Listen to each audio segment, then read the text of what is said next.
গোলাম রাব্বি, নাম হলো গোলাম রাব্বি, বাড়ি লাঙ্গুলা পূর্বপাড়া। রাব্বার নাম বলে দেন। রাব্বার নাম শাহজাহান, প্রবাসী।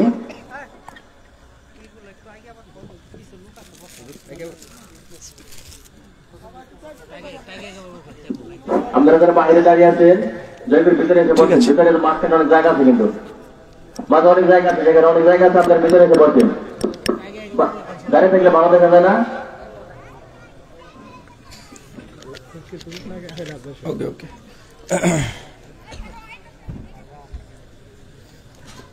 ঠিক আছে।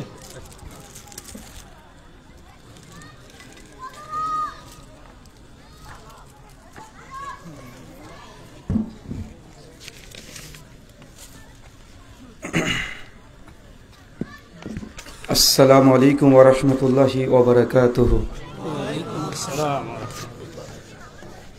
ইন্নাল হামদালিল্লাহি নাহমাদুহু ওয়া নাস্তাঈনুহু ওয়া নাস্তাগফিরুহু ওয়া নাউযু বিল্লাহি মিন শুরুরি আনফুসিনা ওয়া মিন সাইয়্যাতি আমালিনা মান ইয়াহদিহিল্লাহু ফালা মুদিল্লা লাহু ওয়া মান ইউদ্লিল ফালা হাদিয়া লাহু ওয়া আশহাদু আল লা ইলাহা ইল্লাল্লাহু وحده لا شريك له وأشهد أن محمدا عبده ورسوله أما بعد فإن خير الحديث كتاب الله وخير الهدي هدي محمد صلى الله عليه وسلم وشر الأمور محدثاتها وكل محدثة بدعة وكل بدعة ضلالة وكل ضلالة في النار أعوذ بالله السميع العليم من الشيطان الرجيم من همزه ونفخه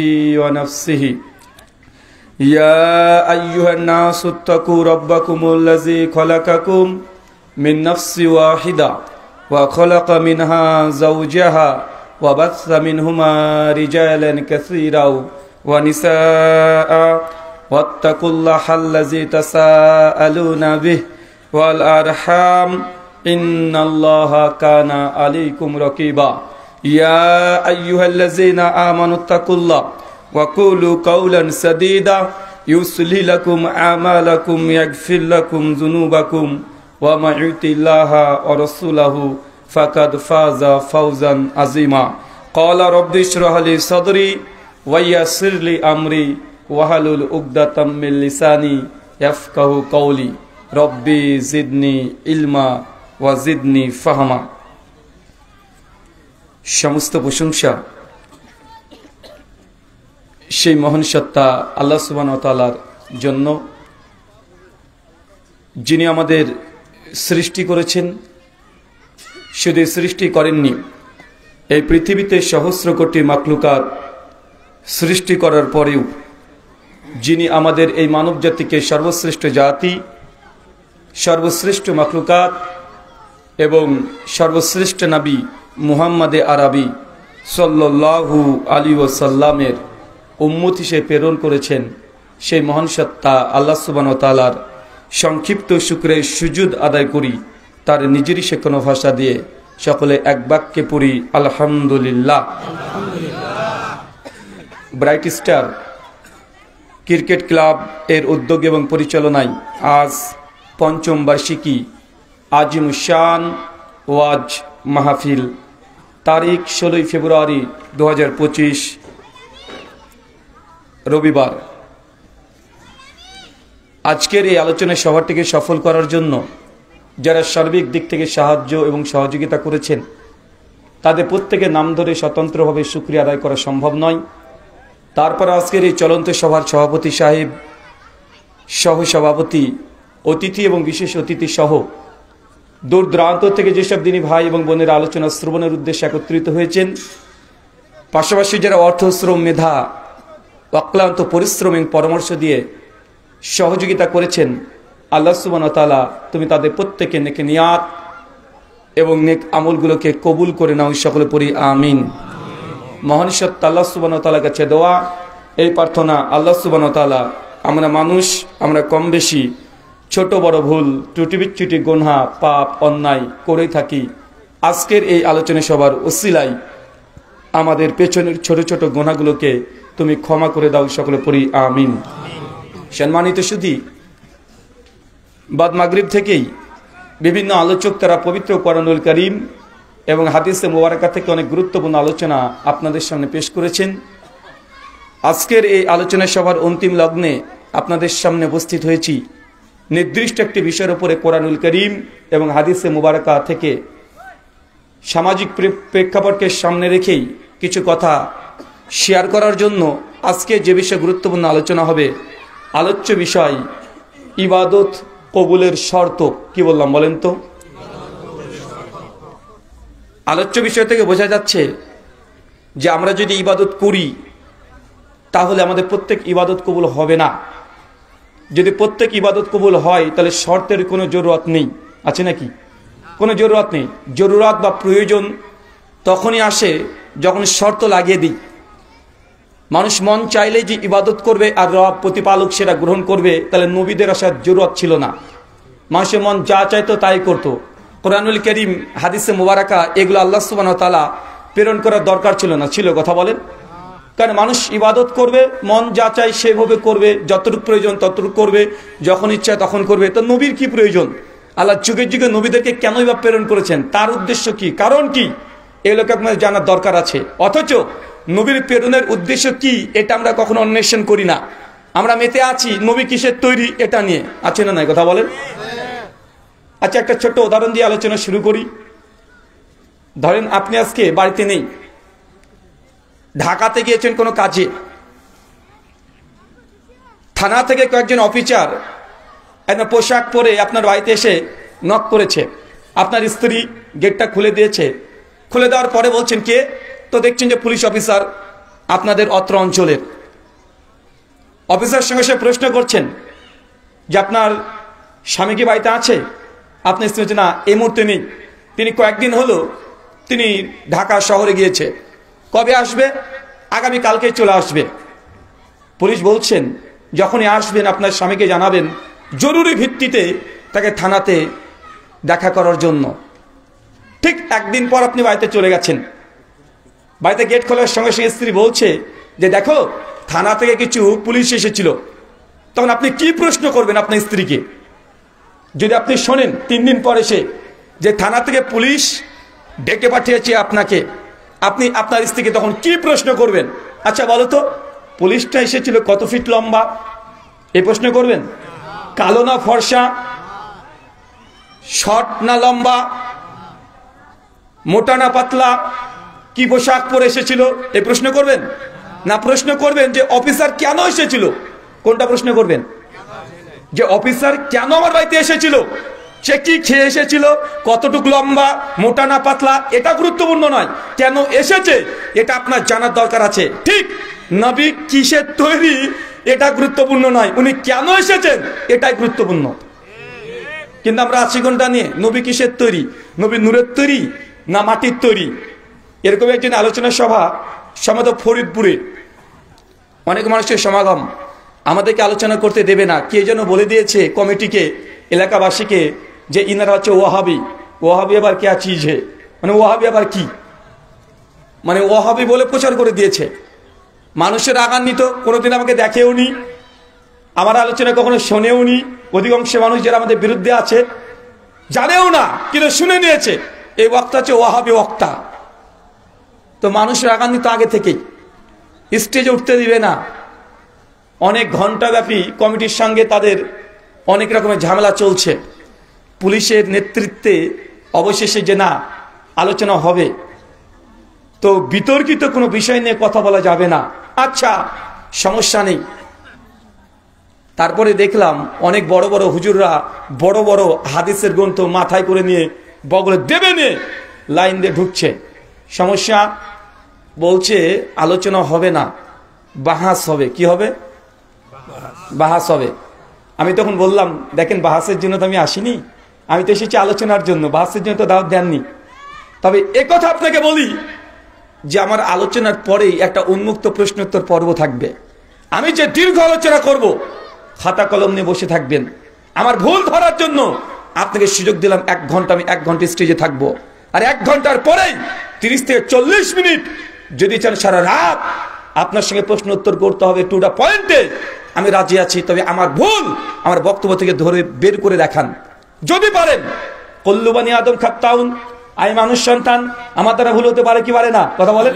আর আমার দ্বারা ভুল হবে, সুনান তিরমিজি হাদিস না 2499 সনদ হাসান, আমার ভুল হবে। আপনি ভুল ধরার জন্য একদম খাতা কলম নিয়ে বসে থাকেন, প্রশ্ন উত্তর পড়বে, ওই প্রশ্নগুলোই করবেন। আলহামদুলিল্লাহ, পুলিশরা বলে হুজুর তো ঠিকই বলেছে, আগে আলোচনা শোনেন, যদি কোনো ভুল ভ্রান্তি বলে তারপরে আপনি অভিযোগ করবেন, আপনাকে তো সুযোগ দেওয়াই হবে। দীর্ঘ 1 ঘন্টা আলোচনার শেষে প্রশ্ন উত্তর পর্বে মাইকে তারা প্রথমেই লাইন দিয়ে হুজুর গুলো বুখারী, মুসলিম, আবু দাউদ, তিরমিজি, ইবনে মাজাহ একদম পগলে দেবে নে তা দাঁড়িয়ে আছে। প্রশ্ন যখন মাইক দেওয়া হয়েছে বলছে, বলেন নবী নূরের তৈরি না মাটির তৈরি? অথচ ওই বিষয়ে কথাই বলিনি। আমি আলোচনা করেছিলাম যে জান্নাতে যাওয়ার কিছু আমল সমূহ, 10খানা আমল দেখিয়েছি যেগুলো দিয়ে মানুষ জান্নাতে যেতে পারবে, কোনো বিতর্কিত বিষয় একটা কথাও একটা শব্দে বলিনি। কিন্তু উনি দাঁড়িয়ে আছেন, প্রশ্ন প্রথমে নবীজি নূরের তৈরি না মাটির তৈরি? আমি মনে করছি যে না, এই লোকটা প্রশ্ন করার উদ্দেশ্য এইটা যে মাজমাকে, এই মজলিসকে ভেঙে দেওয়া, অথবা ডাল মে কুছ কালা হে নেহি, ডাল মে কুছ কালা নেই হ্যাঁ বলকি পুরো ডাল হি কালা হে। মানে ও প্রথম থেকে চাইছিল এই অনুষ্ঠানকে নষ্ট করে দেওয়ার জন্য। এমন মানুষ আছে না নাই? আছে। আমি তখন ভাবলাম যে না, এইভাবে যদি আমি ডিরেক্ট উত্তর দিয়ে দিই তাহলে মানুষের মধ্যে একটা সমস্যা বিরাজ করতে পারে। তখন আমি বললাম যে আপনি বলছেন নবী নূরের তৈরি না মাটির তৈরি? আরে আমি তো ইন্ডিয়া থেকে এসেছি, আমরা মনে করি আমাদের নবী হীরার তৈরি। নেন আপনার নূর আর মাটি নিয়ে আসেন। আমার নবী আমার হীরার চাইতে মূল্যবান, আপনি নূর মাটি নিয়ে পড়ে আছেন। আরে আমার হীরা ডায়মন্ড কোহিনূরের একদম হীরার চাইতে আমার নবী আমার কাছে অনেক দামি, চিনির চাইতেও আমার নবী আমার কাছে মিষ্টি, আমার নবী চিনির তৈরি। উনি তখন বলছেন যে না, হুজুর ব্যাখ্যা দিকে যাচ্ছে, উনি এসেছেন ঝামেলা করতে, তো তাকে আমি সুযোগ দিচ্ছি না। উনি বলছেন না, আপনি ঠিক করে বলেন নবী নূরের তৈরি না মাটির তৈরি। ভাই এরকম মানুষের মাঝে আছে না?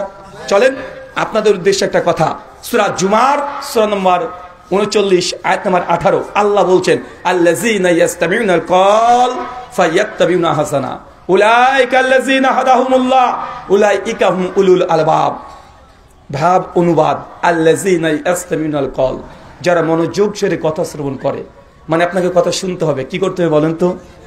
আল্লাহ বলছেন কথা যারা মনোযোগ দিয়ে শোনে, যারা শোনার নিয়াত আছে, শুনতে চায়, কথা কে বলছে এটা গুরুত্বপূর্ণ নয়, বরং কার কথা বলা হচ্ছে এটাই গুরুত্বপূর্ণ।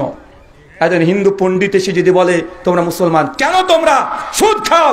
তোমাদের হাদিসে আছে কেউ যদি জেনে বুঝে 1 টাকা সুদ খায়, মায়ের সঙ্গে জেনা করলে যে পাপ, সেই পাপ হয়। মুসলমান, কেন তুমি ব্যাংক থেকে সুদ খাও? লোকটা হোক হিন্দু, কথা ঠিক না ভুল?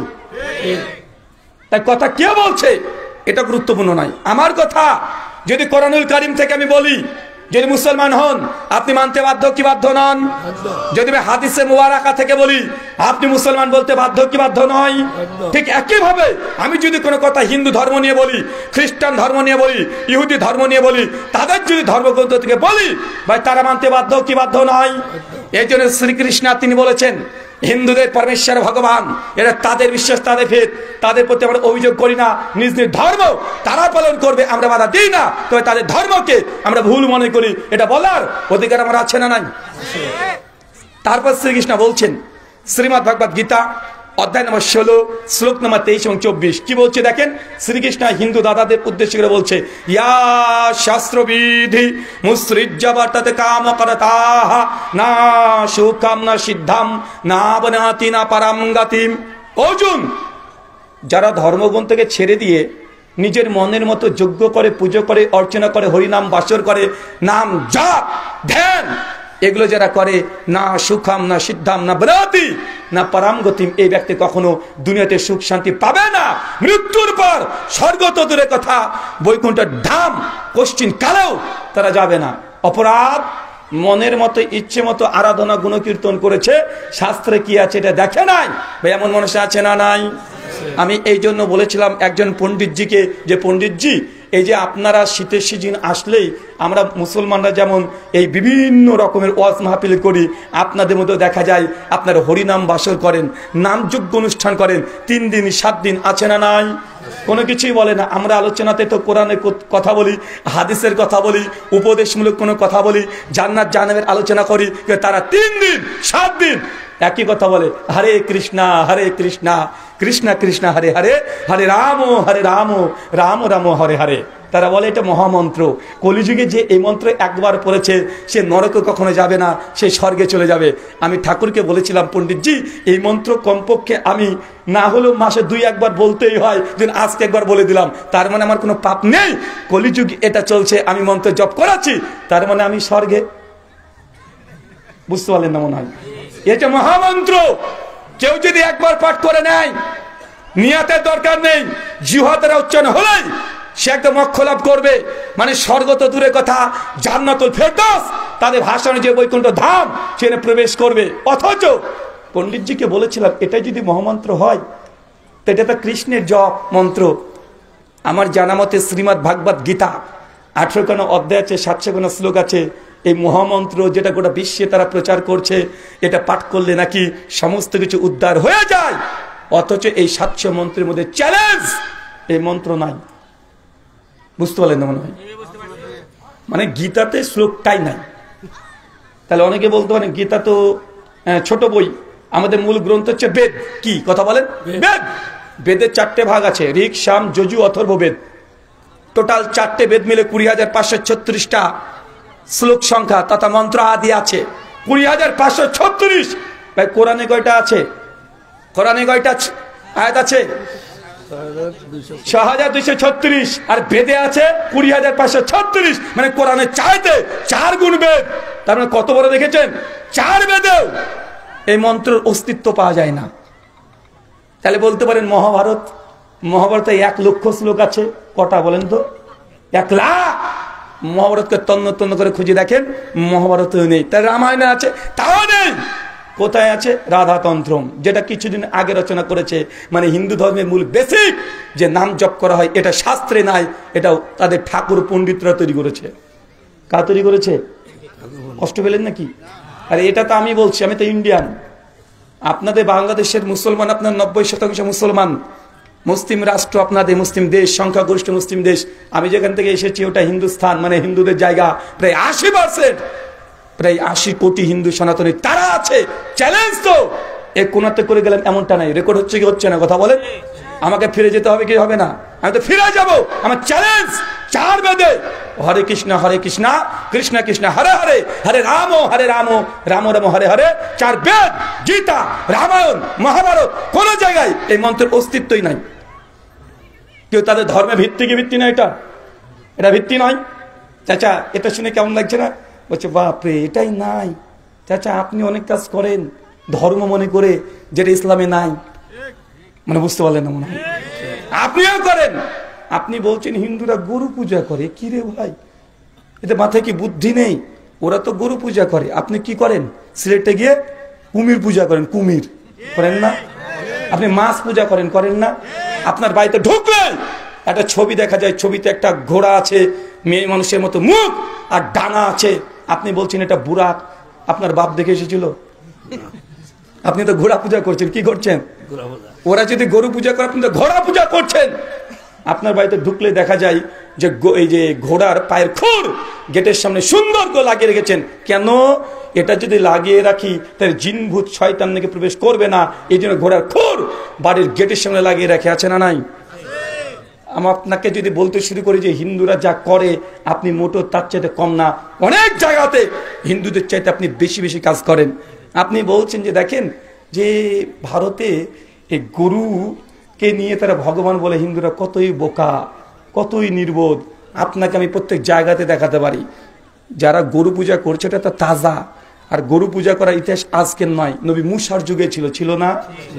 সূরা বাকারা করবেন 60 থেকে 90 নম্বর আয়াত পর্যন্ত। পরপর বনি ইসরায়েলরা 40 দিন নবী মুসা যখন চলে গেলেন আল্লাহ সেই সাক্ষাৎ করতে, ইহুদিরা একটা গরুর বাছুরকে নিয়ে এসে তারা পুজো করতে শুরু করে দিল। আল্লাহ অনুমতি দিয়ে দিলেন, ওখানে মুসা যাও, তোমার কম তো গরু পূজা করছে, যাও তাদেরকে বলো গা গরুকেও জবাই করতে, কুরবানি দে। বুঝতে পারলেন না মনে হয়? ওরা গরু পূজা করছে, তুই জবাই কর, গরুকে কুরবানি কর। কিন্তু মুসলমান কি সেই ইহুদি জাতির অনুকরণ আবার করছে কি করছে না? ওরা প্রকৃতি পূজা করেছে, ওরা গরু ছাগলের পূজা করেছে। আপনি গরু ছাগলের পূজা করেন না তা না, অনেক জায়গাতে করেন। সামনে আলোচনা চলবে, তখন আপনাকে বোঝানো যাবে। আলোচ্য বিষয় ইবাদত কবুলের শর্ত। কি বললাম? চাচা আজকে গিয়ে এই মুহূর্তে অজু ছাড়া 1 কোটি টাকা নামাজ পড়বেন নাকি হবে? যদি কবরে যান ফেরেশতা চুম্মা দেবে না ঠ্যাঙাবে? কেন? অজু হয় নাই, নামাজ হবে? তার মানে বোঝা যাচ্ছে আপনি যদি অজুবিহীন যদি 1 কোটি টাকা সারা জীবন যদি নামাজ পড়েন, ওই নামাজ আল্লাহ কবুল করবে না। তো একটা অজুর জন্য একটা নামাজ একটা ইবাদত, এর জন্য যদি অজু শর্ত হয়, বাকি যত ইবাদত আছে আপনি কি মনে করছেন কোনো শর্ত নেই?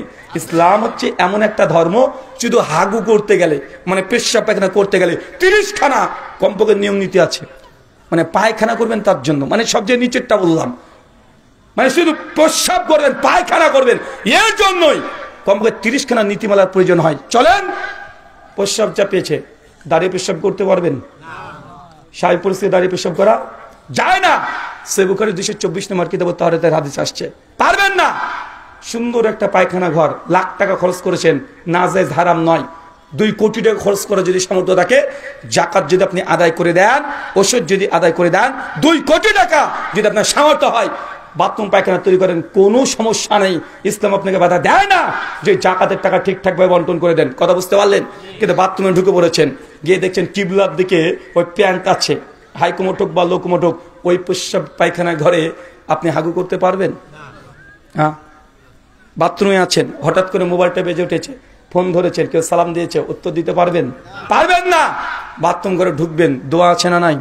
বাথরুম থেকে বের হবেন, দোয়া আছে না নাই? সুনান আবু দাউদ 26 নম্বর হাদিস, নবী বলছেন 3টে জায়গায় প্রস্রাব পায়খানা করা যায় না। কয় জায়গায়? 3 জায়গায়। এক, যদি কোনো গর্ত থাকে, গর্তে প্রস্রাব পায়খানা করতে পারবেন না। কেন? আল্লাহ নবী বলছেন ওই গর্তে তোমাদের ভাই জিন্দা থাকে, খবরদার ওই গর্তে কেউ প্রস্রাব পায়খানা করবে না। 2, যেসব পুকুর থেকে মানুষ পানি ব্যবহার করে, জলাশয় মানুষ জলগুলো ব্যবহার করে, ওই পানির মধ্যে প্রস্রাব পায়খানা করা যাবে না। এলাকাতে অনেক পুকুর আছে না, অনেকে দেখবেন থালা বাসন মাঝে, ওখানে গোসল করছে, ওখানকার পানি ব্যবহার করছে, আপনি গিয়ে কল কল করে প্রস্রাব করে দিলেন, হবে? 1400 বছর আগেকার সিদ্ধান্ত, যাবে না। মানে প্রস্রাব পায়খানা ফিরতে হলেও নিজের ইচ্ছে মতো ফেরা যায় না, মানে আপনাকে 10-12টা শুনিয়ে দিয়েছে অলরেডি। বুঝতে পারছেন এটা কি? এটা ইসলাম, মানে একটা ধাপ ফেলবেন, তাও আপনার জন্য হাদিস লাগে। প্রস্রাব পায়খানা ঘরে ঢুকবেন, বাথরুম ঘরে, ডান পা না বাম পা? যখন বের হবেন, তার মানে আপনি মুসলমানের বাচ্চা, আপনার পাটা নিজের ইচ্ছে মতো চলে না। মানে কোন ধাপটা আপনি ফেলবেন এটা কোরআন হাদিসে লেখা আছে। আর আপনি এত ইবাদত করবেন, আল্লাহকে রাজি খুশি করাবেন, আপনি ভাবছেন মন যা চায় তাই ভাবে করলেই আল্লাহ কবুল করবে, এই চিন্তা ভুল। আল্লাহর নবী একদিন বসে আছেন, সাহাবীরা বসে আছেন, আদুল মুফরাদ লিল বুখারী হাদিস নম্বর 726, আল্লাহ নবী হঠাৎ করে চিৎকার দিয়ে সাহাবীকে বলছে, লা জালাসাত তারিক, সাহাবী খবরদার, রাস্তায় কেউ বসবে না। সাহাবীর অবাক, কি বলেন রাস্তায় বসবো না? মানে রাস্তা আছে, রাস্তায় বসতে নিষেধ করছে। সাহাবীর অবাক, ইয়া রাসূলুল্লাহ, রাস্তায় তো বসতেই আমাদেরকে, আমাদের লেনদেন বেচা কেনা সবকিছু রাস্তাতে করতে হয়, রাস্তাতে বসতে পারবো না? না। সাহাবীরা বলছে এটা আমাদের জন্য কঠিন হয়ে যাচ্ছে। আল্লাহ নবী বলছেন, যদি বসতেই চাও রাস্তার হক রক্ষা করো, রাস্তার হক আদায় করো। সাহাবীরা আবার অবাক, বলেন কি রাস্তার হক? আরে বাবা মার হক আছে আমরা এটা জানি, স্বামীর প্রতি স্ত্রীর হক আছে এটা আমরা জানা কথা, ভাই জানা কথা কি কথা নয়, জানা কথা। কিন্তু রাস্তা তো জড় পদার্থ, ইট ঢেল পাথর দিয়ে তৈরি, এর আবার হক কি জিনিস? আল্লাহ নবী তখন বলতে বলতে বিভিন্ন হাদিসে কমপক্ষে 23 খানা রাস্তার হক পাওয়া যায়। রাস্তা যখন চলবেন, রাস্তা যদি এবড়ো খেবড়ো থাকে, উঁচু নিচু থাকে, যদি কোনো মুসলমানের ক্ষতি হয়ে যায়, রাস্তায় যদি কোনো কিছু পড়ে থাকে, রাস্তাকে পরিষ্কার পরিচ্ছন্ন করে রাখা, সমতল করা, এটা রাস্তার হক। রাস্তা যদি এবড়ো খেবড়ো থাকে, এটা মুসলমানের রাস্তা নয়। বুঝতে পারলেন না? এই রাস্তা দিয়ে চলা জায়েজ নয়। কবে দেশের সরকার করবে, মুসলমান সে অপেক্ষা বসে থাকবে না। এটা একটা ইমানদার ব্যক্তির দায়িত্ব যে আপনি রাস্তাকে সমতল করবেন। কালকে ইয়ান স্টার ক্লাবের যতগুলো ছাত্র আছে, প্রত্যেক বাড়ি থেকে 500,000 টাকা চাঁদা তুলে, ওয়াজ মাহফিল করার দরকার নেই, 500,000 টাকা করে চাঁদা তুলে রাস্তাকে আগে সমতল করতে হবে। এটা মুসলমানের রাস্তা, অমুসলিম দেখলে বুঝে নিবে এটা মুসলমানের রাস্তা। ইমাম আহমদ ইবনে হাম্বল কিতাব জুহুদ হাদিস নাম্বার 79 একটা রিওয়ায়াত নিয়ে আসছেন, তিনি সালাফদের কথা বর্ণনা করছেন। তিনি বলছেন, আমরা যখন কোনো রাস্তা দিয়ে হাঁটতাম, তো ওই রাস্তা দিয়ে মুসলমান গিয়েছে না অমুসলিম গিয়েছে, রাস্তা দেখে বলে দিতে পারতাম। কেন? যদি আমার আগে কোনো মুসলমান যায়, একটা নোংরা রাস্তাতে পড়ে থাকে না, একটা ক্ষতিকর পদার্থ পড়ে থাকে না, কোনো জিনিস মানে ক্ষতি হবে এরকম কোনো জিনিস পড়ে থাকে না, পরিষ্কার করে চলে যায়। মানে রাস্তা দেখলে বুঝে নেবে আমার আগে নিঃসন্দেহে কোনো মুমিন মুসলমান গিয়েছে, তার জন্য রাস্তার ডাল পরে নেই পাশে ফেলে রেখে দিয়েছে। কথা না বুঝতে পারলেন না? কথা বুঝতে পারলেন? এটা রাস্তার হক যদি আদায় না করেন এই রাস্তাতে চল আপনার জন্য জায়েজ নয়, বাড়িতে বসে থাকতে হবে। এটা আল্লাহ নবীর কথা, মানতে চাইলে মানবেন, না চাইলে না মানবেন। আপনাকে জোর করার জন্য আমরা আসি নাই। ফাযাক্কির ইন্নামা আনতা মুযাক্কির লাস্তা আলাইহিম বিমুসাইতির। আল্লাহ বলছেন, হে নবী, আপনার তো কাজ মানুষকে শুধু জানানো, জোর করার জন্য আপনাকে দুনিয়াতে প্রেরণ করি নাই। সূরা গাশিয়া 87 আয়াত নম্বর 20 এবং 21। আপনাকে এই কথাগুলো দিয়ে কমপক্ষে 20-30 খানা হাদিসের তুরুক জমা করে যে কথা বোঝাতে চেষ্টা করলাম এই 15-20 মিনিটে, এটা হচ্ছে ইবাদত করতে হলে মন মতো ইবাদত করলে হবে না। প্রস্রাব করতে হলে 20 খানা নিয়ম নীতি লাগে, রাস্তায় চলবেন 23 খানা নিয়ম নীতি লাগে, রাস্তাতে যেমন তেমন রাস্তাতে চলতেও পারবেন না। তার মানে বোঝা যাচ্ছে যে ইসলাম এটা আমাদের নিজের ইচ্ছে মতো চলে না। কোরআন সুন্নাতে যা আছে আপনার বিরুদ্ধে গেলেও সেটা আপনাকে মানতে হবে। ওই যে আয়াত আল্লাযীনা ইয়াসতামিউনাল কওল, যারা মনোযোগ দিয়ে কথা শোনে, মানে কথা শুনতে হবে। দূরে বসে থাকবেন, ওরা আলাদা মাযহাবের, ওরা আলাদা দলের, ওরা ওয়াহাবি, ওরা লা মাযহাবি, ওরা গায়র মুকাল্লিদ, ওরা হানাফি, ওরা শাফেঈ, ওরা মালিকি, হাম্বলি, দেওয়ানবাগি, আছে না নাই? চরমোনাই, এনাথপুরি, জোনপুরি, রাজারবাগি, ফুলতলি, আটরশি, মাঝভান্ডারি, সরসিনা, আছে না নাই? আবার ন্যাংটা বাবা তো পাওয়া যায় বাংলাদেশে, আছে না ভাইজান? আপনারা মানুষ না পায়জামা ভাই, মানুষ না পায়জামা। আমরা যখন ইন্ডিয়াতে থাকি তখন যারা ইন্ডিয়াতে কমপক্ষে গিয়েছেন, আপনি কলকাতাতে নামবেন, শিয়ালদা স্টেশন, ডান দিক দিয়ে একটা গেট আছে, বের হয়ে যাবে 9 নম্বর গেট দিয়ে। বাইরে দেখবেন অনেকগুলো ট্যাক্সি দাঁড়িয়ে আছে, গিয়ে বলবেন যে দাদা কালীঘাট আমি যাব, শুধু এই কথা বলবেন যে মেরে কো কালীঘাট তাকে ছোড় দিজিয়ে। এই কথা যদি আপনি বলেন তো আপনার কাছ থেকে মিটিয়ে নেবে যে কত টাকা কিলোমিটার নিবে। 22 থেকে 25 টাকা গাড়ি কিলোমিটার নিবে, মানে 1 কিলোমিটার গেলে 25 টাকা। সর্বোচ্চ গাড়ি ভাড়া হবে 500 থেকে 600 টাকা। ওই 600 টাকা দিয়ে কালীঘাটে চলে যাবেন। কালীঘাট মানে কি? মানে হিন্দুদের কালীঘাট, মা কালী ওখানে আছে, কালীঘাটে চলে যাবেন। ওখানে গিয়ে ঢুকেই ডান দিক দিয়ে 100 হাত মোটামুটি হাঁটতে শুরু করবেন, প্রায় 100 মিটার মতো। গিয়ে দেখবেন অসংখ্য উলঙ্গ বাবা বসে আছে, জামা প্যান্ট কিচ্ছু নাই, ধুলিবালি মেখে, ছাই ভস্ম মেখে, হাতগুলোকে রেখে ও চলছে। ওগুলো বাবা, কিন্তু ওগুলো হচ্ছে হিন্দুদের বাবা। কাদের বাবা? ওই বাবা দেখাচ্ছে হিন্দু মায়েরা বোনেরা যায়, যার বাচ্চা হয় না সে বাচ্চা নিতে যায় ওখানে, যে পরীক্ষায় পাশ করতে চাই ওখানে যায়, যে গার্লফ্রেন্ডকে পটাতে চাই ওইখানে যায়, যে চাকরি পেতে চাই ওই ন্যাংটার কাছে যায়। আমি অবাক হলাম, বাংলাদেশেও নাকি এরকম ন্যাংটা মুসলমান বাবা আছে। আমি আগে ভাবতাম শুধু হিন্দুদের মধ্যেই চলে, কিন্তু বাংলাদেশ এখানে আবার ওই ন্যাংটা মুসলমান বাবাও আছে, আছে না নাই? কথা বলেন। তার কাছেও মানুষ যাচ্ছে, ন্যাংটাও খুব চালাক। ও বলছে যে বেটা আমার কাছে এসছিস, কি নিবি রে তুই? আর আমার তো কিছুই নাই, জামা প্যান্ট পর্যন্ত নয়, তাও এসছিস, কি নিবি তুই? যা আছে তো দেখতে পাচ্ছিস, এটাও নিবি নাকি? মানে ও চালাক, ও বুঝাচ্ছে আপনাকে। তারপরেও সমাজে আছে না নাই? সম্মানিত শুধু আপনাকে কষ্ট দিতে চায় না। অন্য ধর্ম আর ইসলামের সঙ্গে পার্থক্য আছে। আল্লাহর নবী এমনি এমনি এসে তিনি জীবনে 25টা যুদ্ধ করে নাই। নবীর মতো শ্রেষ্ঠ ভালো মানুষ তৎকালীন সময়ে ওই সব মানুষগুলোর কাছে কেউ ছিল না, কিন্তু নবী কি এমন কথা বললেন যার জন্য নবীকে জীবনে 25টা যুদ্ধ করতে হয়েছে। কি এমন কথা বলেছে যে নবীর দাঁত মরককে তারাই যারা 10 বছর আগে বলেছেন এর মতো সত্যবাদী কেউ নেই, ওরাই নবীর দাঁত মরক ভেঙে দিয়েছে। কি এমন কথা বলেছে? কিচ্ছু বলেনি, শুধু বলেছিল লা ইলাহা ইল্লাল্লাহ। এর মানে কি বলে? আল্লাহ ছাড়া, আল্লাহ ছাড়া অন্য কোন। আপনারা আলেমরা বলছেন কেন? আমি তো এগুলো আমার ক্যান্ডিডেট। চাচা, লা ইলাহা ইল্লাল্লাহ মানে কি? আল্লাহ ছাড়া কোনো মাবুদ নেই, মাবুদ নেই। লক্ষ্মী, কালী, দুর্গা, সরস্বতী, ভগবতী এরা কি? রামকৃষ্ণ, গণেশ, মহেশ্বর এরা কি? হ্যাঁ, আরে মাবুদ কাকে বলা হয়? যার ইবাদত করা হয় সেই মাবুদ, যার ইবাদত করা হবে সেই মাবুদ। তো লা ইলাহা ইল্লাল্লাহ বল যদি অনুবাদ করেন যে আল্লাহ ছাড়া কোনো মাবুদ নেই, কথা তো ঠিক হলো না। আছে তো, দুনিয়া তো দেখতে পাচ্ছি তো, ইবাদত হচ্ছে না। লা ইলাহা ইল্লাল্লাহর যদি অর্থ করতে চান, বিশুদ্ধ অর্থ, আল্লাহ ছাড়া হক সত্য, কোনো মাবুদ নেই, মানে বাকিগুলো সব মিথ্যা। কথা মনে বুঝতে পারলেন না? লা ইলাহা ইল্লাল্লাহ এর মানে এটা নয় যে শুধু যে আল্লাহ ছাড়া কোনো মাবুদ নেই, মাবুদ তো আছে। 333 কোটি দেব দেবতার পুজো করা হয় দুনিয়াতে, আছে না নাই? আছে। তাই মানে কি হবে? আল্লাহ ছাড়া কোনো সত্য হক, কোনো ঈশ্বর বা ভগবান বা পরমাত্মা বা মাবুদ কেউ নেই। এটা হচ্ছে অনুবাদ। বাঙালি মুসলমান এটাই জানি না, তার জন্য তো আমরা অনেক জায়গাতে ইবাদত নিজেরা করি, করি কি করি না? করি। আল্লাহ বলছেন আল্লাযীনা ইয়াসতামিউনাল কওল, যারা মনোযোগ দিয়ে কথা শ্রবণ করে, মানে কথা শুনতে হবে। আর কথা শুনে সব কথা মানা যাবে না। বক্তা অনেক রকমের কথা বলবে, বলবে না? অনেক রকমের কথা বক্তা বলে, বক্তার প্রত্যেক কথা মানা যাবে না। বক্তার কথা শুনতে হলেও আপনার কিছু নিয়ম নীতি আছে। কিভাবে শুনবেন?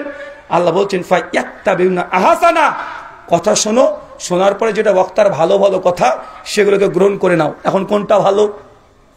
আমি যে ব্যাখ্যা করবো সেটা ভালো না, আমার কথা ভালো নয়। কবি কাজী নজরুল ইসলাম যে কথা বলছে সেটা ভালো? জি না, উনি কবি, উনি নবী না, তার সব কথা নেওয়া যাবে না। যাবে? কথা বলেন। অ্যালবার্ট আইনস্টাইন, তার সব কথা মানা যাবে না। কোনটা ভালো কথা আমাদের নবী জানিয়েছেন। সহিহ মুসলিম হাদিস না 850, আল্লাহ নে বলছেন ফাইন্না খায়রাল হাদিস কিতাবুল্লাহ, সবচাইতে ভালো কথা, উত্তম কথা, দামি কথা আল্লাহর কিতাবের কথা। কার কথা? খায়রাল হাদি হাদিউ মুহাম্মদ সাল্লাল্লাহু আলাইহি ওয়াসাল্লাম। এরপর সবচাইতে দামি কথা সেটা মুহাম্মদ সাল্লাল্লাহু আলাইহি ওয়াসাল্লামের কথা। কার কথা চাচা? সবচেয়ে ভালো কথা কার? এক আল্লাহর কোরআন আর দুই নবীর হাদিসে। এই দুজনের বিরুদ্ধে যত বড় মহত্তম চলে আসুক না কেন, যে দুইজনের বিরুদ্ধে তোর কথা চলে আসে, সে কথা ভালো না। চোখ বন্ধ করে মানে অস্বীকার করে দিতে হবে যে ভালো না। যদি কোরআন হাদিসে না থাকে, যতই বাহ্যিক দিক থেকে ভালো মনে হোক না কেন, ওটা ভালো না। আলোচ্য বিষয় ইবাদত কবুলের শর্ত। চাচা বলেন তো ইবাদত কাকে বলে? বলেন।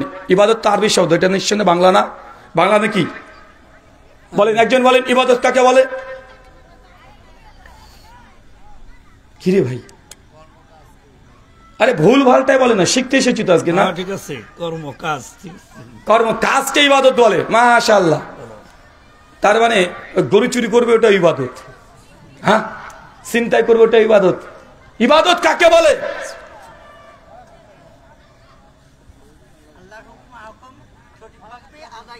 মাশাআল্লাহ, তো চাচা পারছে। হবে না মানে? আল্লাহর আদেশ হুকুমকে সঠিকভাবে পালন করা, এটা ইবাদত। আর আর কে বলবেন? আল্লাহ সুবহানাহু ওয়া তাআলা বলছেন কোরআন কারীম সূরা জারিয়াত 51 আয়াত নম্বর 56, ওমা খলাকতু জিন্না ওয়া ইনসা ইল্লা লিয়াবুদুন। ওয়া মানে এবং, মা হচ্ছে নাফিস থেকে না বোধক।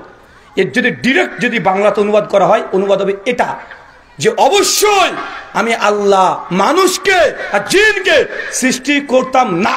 আল্লাহ করতেন না। আমরা অনুবাদ কি করি সাধারণত? যে আল্লাহ মানুষ আর জিনকে সৃষ্টি করেছেন ইবাদতের জন্য। এটা ভাব অনুবাদ। এটা কি অনুবাদ? ভাব অনুবাদ। ডিরেক্ট যদি অনুবাদ করেন, ওয়া মা, অবশ্যই না। মা কিসের সেগা? না বোধক, যে না আমি আল্লাহ মানুষকে আর জিনকে সৃষ্টি করতাম না। তারপরে কালেমা হাসার তাগিদ আসছে, কেন করেছি? ইল্লা লিয়াবুদুন, শুধুমাত্র কেবলমাত্র এই জন্যই যে আমি আল্লাহর তারা ইবাদত করবে। কথা বুঝতে পারলেন? তাহলে আল্লাহ মানুষকে আর জিনকে সৃষ্টি করতেন না, ইবাদত করার জন্য ফেরেশতা আগে থেকে ছিল? ছিল না? ছিল। কিন্তু আল্লাহ কেন সৃষ্টি করেছে? শুধুমাত্র আমরা ইবাদত করব এই জন্য। এখন ইবাদত তো আরবি শব্দ, বাংলা মানে ইবাদতের বাংলা মানে কি? প্রার্থনা করা। মাশাআল্লাহ। আর চাচা একটা হলে শিখে যেতে হবে, বেশি শেখার দরকার নেই। একটা হলে শিখতে হবে। একদিনে গোটা 30 পারা কোরআন আপনাকে মেনে নিতে হবে এটা আমি বলি না। আল্লাহ তো স্বয়ং নবীর পুরে ডাইরেক্ট 30 পারা কোরআন মেরাজের রাত্রি থেকে দিতে পারতেন, পারতেন না? তিনি দেন নাই। তিনি দীর্ঘ 23 বছর ধরে কোরআন মাজিদকে তিনি অবতীর্ণ করতে সময় নিয়েছে। আমিও জানি একদিনে আপনি গোটা কোরআনের শরীয়তকে মানতে পারবেন না, তো চেষ্টাটা করা যাবে, যাবে না? আজকে আলোচনাতে যদি আমার 5টা জিনিস আপনি শেখেন, যে না এই হুজুরের আলোচনাতে 5টা জিনিস আমি শিখলাম, এই 5টা জিনিসটা আজ থেকে মানবো। মুক্তাদির ভাই উনি আলোচনা করেছেন, উনার আলোচনা থেকে 5টা জিনিস শিখবো। 2 বক্তা থেকে 10টা হলো। দীর্ঘদিন ধরে যে চলতে থাকে গোটা কোরআনকে মানা যাবে, যাবে কি যাবে না? যাবে। এখন বলেন ইবাদতের বাংলা মানে কি? হবে না? ভুল ভালটাই বল না রে ভাই। ইবাদতের বাংলা মানে, একদম অ্যাকুরেট প্রপার যদি বাংলা করি, ইবাদতের মানে হবে দাসত্ব করা। কি করা? দাসত্ব করা। দাস মানে বোঝেন? দাস মানে তার নিজের কোনো ইচ্ছা চলবে না, তার নিজের কোনো ইচ্ছা নেই, মালিক যা করতে বলবে ও তাই করবে। যে বলে দাঁড়িয়ে থাক দাঁড়িয়ে থাকবে, বস বসবে, যে বলে কাজ কর কাজ করবে। এটা হচ্ছে মালিকের সঙ্গে দাসের সম্পর্ক। তো আমরা কি? আমরা দাস, আমরা আল্লাহর গোলাম। আল্লাহ যা বলবে তাই মানবো। এটা হচ্ছে ইবাদত। ইবাদতের পারিভাষিক অর্থ শাইখুল ইসলাম ইবনে তাইমিয়া রাহিমাহুল্লাহ তার মিনহাজুস সুন্নাহ নাববিয়্যা 4th খণ্ড 219 পৃষ্ঠায় সংজ্ঞা তিনি আলোচনা করছেন। ইবাদত ওই জিনিসকে বলে আল্লাহকে খুশি করার জন্য আল্লাহ যা আদেশ করেছেন এবং আল্লাহ যা নিষেধ করেছেন, যেটা আদেশ করেছেন গ্রহণ করা, যেটা নিষেধ করেছেন ছেড়ে দেওয়া, এই গ্রহণ বর্জন দুটোকেই একসঙ্গে ইবাদত বলে। বুঝতে পারলাম না, বুঝতে পেরেছেন? মানে আল্লাহ যা আদেশ করেছেন মানবেন, এটা যেমন ইবাদত। আল্লাহ যেটা নিষেধ করেছেন ওটা করবেন না, না করাটাও ইবাদত। উদাহরণ, আল্লাহ বলছেন আকিমিস সালাহ, তোর নামাজ কায়েম করো।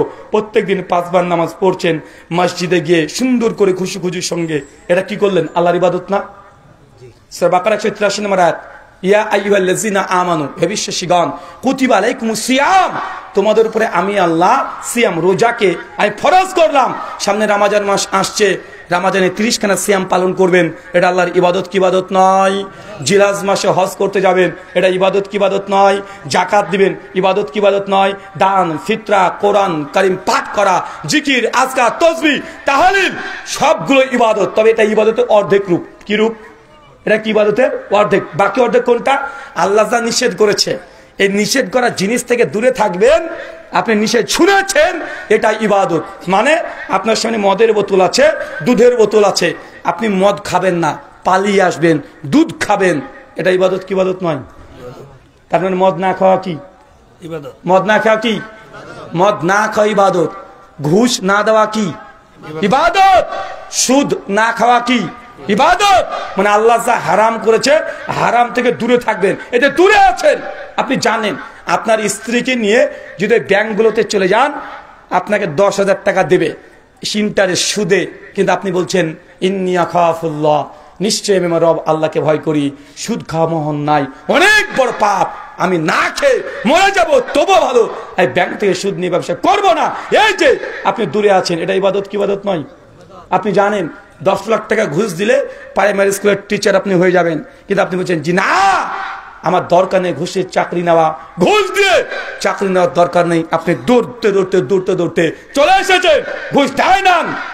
আপনি স্টেশনে স্টেশনে কলা বিক্রি করছেন, ফুচকা বিক্রি করছেন, কেন? আল্লাহকে ভয় করে। হারামের কাছে যান নাই। এটা ইবাদত কি ইবাদত নয়? এটাও ইবাদত। কিন্তু আমরা অর্ধেক বুঝেছি। আমরা মনে করি নামাজ, হজ, যাকাত এগুলোই শুধু ইবাদত, কিন্তু আপনি যে ঘুষ দিচ্ছেন না, এটাও যে কত বড় ইবাদত, এটা আপনি বুঝেননি। আল্লাহ যেটা করতে বলেছে এটা চাইতে যেটা আল্লাহ নিষেধ করেছে, নিষেধ থেকে শোনা বেশি গুরুত্বপূর্ণ। কথা বুঝতে পারেননি? নেকি করার চাইতে গুনাহ না করাটা বেশি উত্তম। কি বললাম? নেকির চাইতে কি থেকে দূরে থাকা বেশি উত্তম? গুনাহ থেকে। দেখেন না সূরা বাকারা আয়াত নাম্বার 40 থেকে 45 নম্বর আয়াত, 32 থেকে 45 নম্বর আয়াত। নবী আদমকে আল্লাহ বললেন, যাও ঘুরে জান্নাত তোমার, যা মন যায় খাও, পান করো, ঘুরে বেড়াও, এনজয় করো, স্ত্রীকে নিয়ে করে জান্নাত দিয়ে দিলাম। আল্লাহ জান্নাতে সব হালাল করেছে, যা মন চায় তাই করো, গাছের কাছে যাবে না। নবী আদম কি করেছে? গাছে কাছে গিয়েছে না? আল্লাহর একটা আদেশকে লঙ্ঘন করেছে, শুধু গাছের কাছে গিয়েছে, একটা আদেশকে লঙ্ঘন করেছে। জায়েজ যা আছে আল্লাহ ওগুলোর হিসাব যেমন তেমন নেবে না, এটা নাজায়েজ যেটা আল্লাহ নিষেধ করেছে এগুলোর হিসাব কঠিন এবং কঠোর ভাবে হবে। মানে আপনি এখনো বুঝতে পারেননি ইবাদত কয় ধরনের? কথা বলেন। 2 ধরনের। এক, আল্লাহ যা আদেশ করেছে এগুলো পালন করা, নামাজ, হজ, যাকাত, দান, সাদকা, কোরআন, তাসবিহ যা আছে সব যেমন একটা ইবাদত। আল্লাহ যা নিষেধ করেছে সবগুলো থেকে দূরে থাকা, এটা ইবাদত। গত 2 দিন আগে 14 ফেব্রুয়ারি চলে গেল। 14 ফেব্রুয়ারিকে কি বলে? ভ্যালেন্টাইন ডে, তাই তো? বাংলা মানে কি? বিশ্ব ভালোবাসা দিবস। ভ্যালেন্টাইন ডে, বিশ্ব ভালোবাসা দিবস। আচ্ছা, যুবক তো অনেকগুলো দেখছি মাধ্যমিক মানে ক্লাস 10th, কারা কারা পাস করেছেন এটা হাত তোলেন তো। এসএসসি মানে আমরা মাধ্যমিক বলি, এসএসসি কারা পাস করেছেন? আপনি করেছেন, মাশাআল্লাহ। আরো অনেকে আছে আমি জানি। আচ্ছা, ভ্যালেন্টাইন ডে এটা বাংলা মানে করলাম বিশ্ব ভালোবাসা দিবস। আচ্ছা বলেন তো পৃথিবীর কোন ডিকশনারিতে আছে? অক্সফোর্ড, ক্যামব্রিজ, কিসে আছে যে ভালোবাসা দিবসের ইংলিশ ট্রান্সলেশন হবে ভ্যালেন্টাইন ডে, বা ভ্যালেন্টাইন ডে বাংলা ট্রান্সলেশন হবে ভালোবাসা দিবস?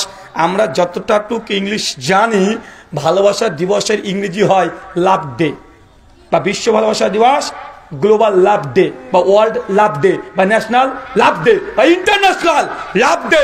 এটাকে বলে ভালোবাসা দিবস। ভ্যালেন্টাইন ডে কবে থেকে ভালোবাসা দিবস হলো? আচ্ছা কবে থেকে হলো? তার মানে আমার সরিষার মধ্যে ভূত আছে। এটা যে খ্রিস্টানদের একটা ধর্মীয় অনুষ্ঠান, এই খ্রিস্টানদের ধর্মীয় অনুষ্ঠানকে পরিকল্পিতভাবে তারা বলছে ভ্যালেন্টাইন। ভ্যালেন্টাইন যে ব্যক্তির নাম, সেই রোমের একজন শাসকের নাম, তার নাম ভ্যালেন্টিয়ান, ওইখান থেকে এসেছে। এটা খ্রিস্টানদের উৎসব, ধর্মীয় উৎসব। ওইটাকে কিভাবে গোটা বিশ্ব জগতে বলছে ভালোবাসা দিবস। আচ্ছা বলেন তো, আমরা যদি কুরবানির দিনে বলি বিশ্ব খাবার দিবস, কে মানবে? হিন্দুরা যদি দাবি করে বলে যে বিশ্ব শিক্ষা দিবস, সেটা হচ্ছে সরস্বতী পূজার দিন, কে মানবে? তো আপনি মুসলমান হয়ে কিভাবে 14 ফেব্রুয়ারিকে ভালোবাসা দিবস বললেন? ওটা তো খ্রিস্টানদের, বুঝতে পারেননি মনে হয়। তার মানে বোঝা গেল যে সমাজে অনেক কিছু চলছে, আমরা না বুঝেই সেটাকে গ্রহণ করে নিয়েছি কি নেই? নাই। চাচা একটা প্রশ্ন করি, চাচা ওই যে মাঠে ক্ষেত খামারে যখন গরু চড়ে, গরু বোঝেন, গরু মাঝে মধ্যে দেখবেন একটা সাপ আসে, সাপ এসে আপনার গরু দুধ খেয়ে পালিয়ে যায়, সাপটার নাম কি গো? কি সাপ? দুধরাস, নাটোরে বলে দাঁড়াস, দাঁড়াস বলে না, ওই দুধরাস দাঁড়াস, যাই হোক ওই সাপটা এসে দুধ খেয়ে পালিয়ে যায় না? এত গরু সব দুধ খেয়ে পালায় কি পালায় না? কথা বলে না রে, খাই তো। আচ্ছা যারা মাধ্যমিক পড়েছেন, পড়ার দরকার নেই, যাদের হাতে মোবাইল আছে, গুগল হাফেজাহুল্লাহ চলে যান, গুগল মামুকে বলেন, মামু সাপ কি দুধ খায়? এখন তো কি বলে, সাপ দুধ খাইতে পারে না, সাপ দুধই খায় না। তো আপনার গরু দুধ কে খায়?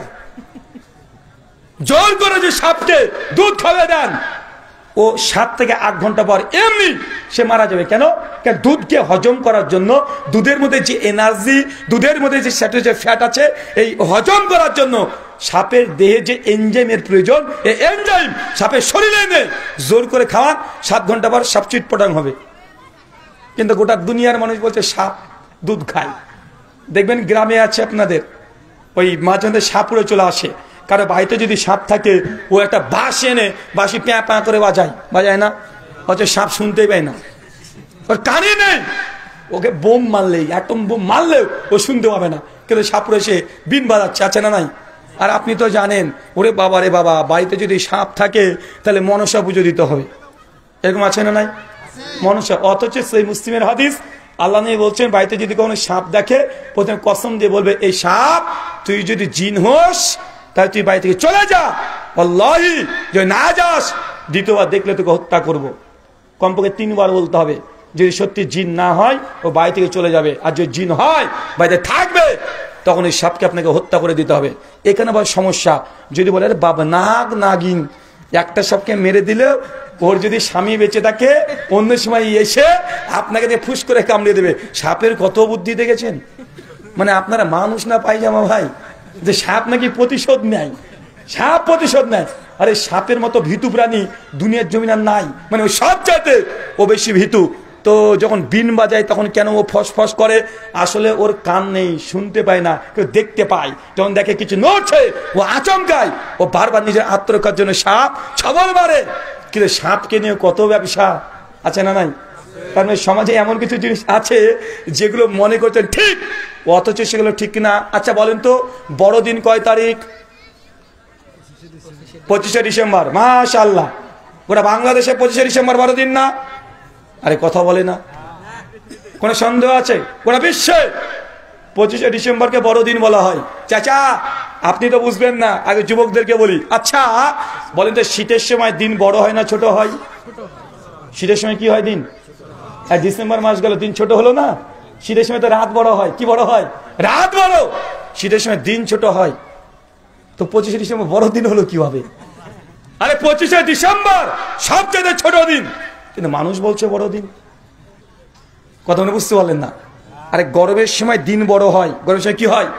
ওই এপ্রিল মে জুন জুলাইয়ের দিকে দিন সবচাইতে বড় হবে, রাত ছোট হবে। আর শীতের সময় কি হয়, সন্ধ্যার মাগরিবের নামাজ 5টা, ফজর হয় 5টা, 12 ঘন্টা রাত থাকে, 12 ঘন্টা দিন থাকে। শীতের সময় কি হয়, 7:30 থেকে মাগরিব আর 3:30 দিকে ফজর, মানে শীতের গরমের সময় রাত ছোট দিন বড়। ডিসেম্বর মাস শীতকাল না গরমকাল? তো দিন ছোট না বড়? দিন ছোট। তার মানে আপনাকে আর একটাই বোঝানোর চেষ্টা করলাম এতক্ষণে এই উদাহরণগুলো দিয়ে, যে সমাজে এমন কিছু প্রথা চালু আছে যেগুলো বাস্তবতাহীন, কিন্তু আপনি বিশ্বাস করেন। ঠিক ধর্মের মধ্যে এমন কিছু আছে যা ধর্ম মনে করছেন, অথচ সেগুলো ধর্ম না। ইবাদত মানে আল্লাহর আদেশকে যেমন গ্রহণ করা, আল্লাহ যা নিষেধ করেছে নিষেধ থেকে দূরে থাকা, এটাও ইবাদত। 2, মনে রাখবেন, ইবাদত করলেই মানুষ জান্নাতে যাবে এর কোনো নিশ্চয়তা নাই। মানুষকে ইবাদত করে জাহান্নামে যেতে হবে। কোথায় যেতে হবে? আরো জোরে বলেন, কোথায়? ইবাদত করছে তারপরে সে জাহান্নামে যাবে। চলেন কোরআনের একটা আয়াত, সূরা গাশিয়া 88 আয়াত নম্বর 1, 2, 3 আল্লাহ বলছেন আমিলাতুন নাসিবা। এক শ্রেণীর ইবাদত গুজার বান্দা আছে যারা ইবাদত করে করে ক্লান্ত হয়ে গেছে। ইবাদত করে করে মানে একদম ঘাম ঝুরে ফেলেছে, এমন ইবাদতকারী আছে না নাই? এত ইবাদত করেছে, বলছে তুমি জানো আমার পীর সাহেব কত বড় পীর। তো কত বড় পীর? আমার পীর সাহেব রাত্রিবেলাতে এক পায়ে দাঁড়িয়ে তাহাজ্জুদের নামাজ পড়ে। ভাই আছে না? এ পীর না ভণ্ড? আমার নবীর চাইতে কেউ ইবাদত গুজার বান্দার দুনিয়া তার জন্মাবে না। তো আল্লাহ নবী তিনি তাহাজ্জুদ পড়েন নাই, তিনি যে এক পায়ে দাঁড়িয়ে পড়েছেন এরকম কোন নজির, কোন সহিহ তো দূরের কথা, জয়ীব তো দূরের কথা, জাল কোন হাদিসে আছে না। তা আমার নবী যে আমল করেন তুমি করছো, মানে তুমি নবীর চাইতে বড় বুজুর্গ হয়ে গেছো। নবী বাদ দেন, আবু বকর, ওমর, ওসমান, আলী, আহলে বায়ত, তারা কেউ এক পায়ে দাঁড়িয়ে সারা রাত নামাজ পড়েছে, তাহাজ্জুদের নামাজ, এরকম কোন নজির আছে? নাই। তো তোমার পীর ওটা নবীদেরকে সাহাবীদেরকে ওভারটেক করার চেষ্টা করছে, মানে ও নবী চাইতে বড় মাকাম নেওয়ার জায়গায় স্থান অধিকার করার চেষ্টা করছে। ও পীর না, ও পীরের বেশে টাটকা শয়তান। আল্লাহ বলছেন ইয়া আইয়ুহাল্লাযিনা আমানু, হে বিশ্বাসীগণ, লা তুকাদ্দিমু, খবরদার আমার নবীর আগে গিয়ে যাবি না। নবী যা করেছে এর এক ধাপ আগে যাবি না। আর আপনার পীর বুজুর্গি দেখাচ্ছে, বলছে আমার পীর কত বড় পীর জানো? তো কত বড় পীর? বলছে আমার পীর সাহেব জিন্দেগিতে এই মসজিদে জামাতে নামাজ পড়েনি। এটা পীরের বুজুর্গি। কেন ভাই? বলছে এই মসজিদে নামাজ পড়লে কত নেকি? বলছে 25 থেকে 27 গুণ নেকি। সেই মুসলিম হাদিস 630, আল্লাহ নবীর হাদিস।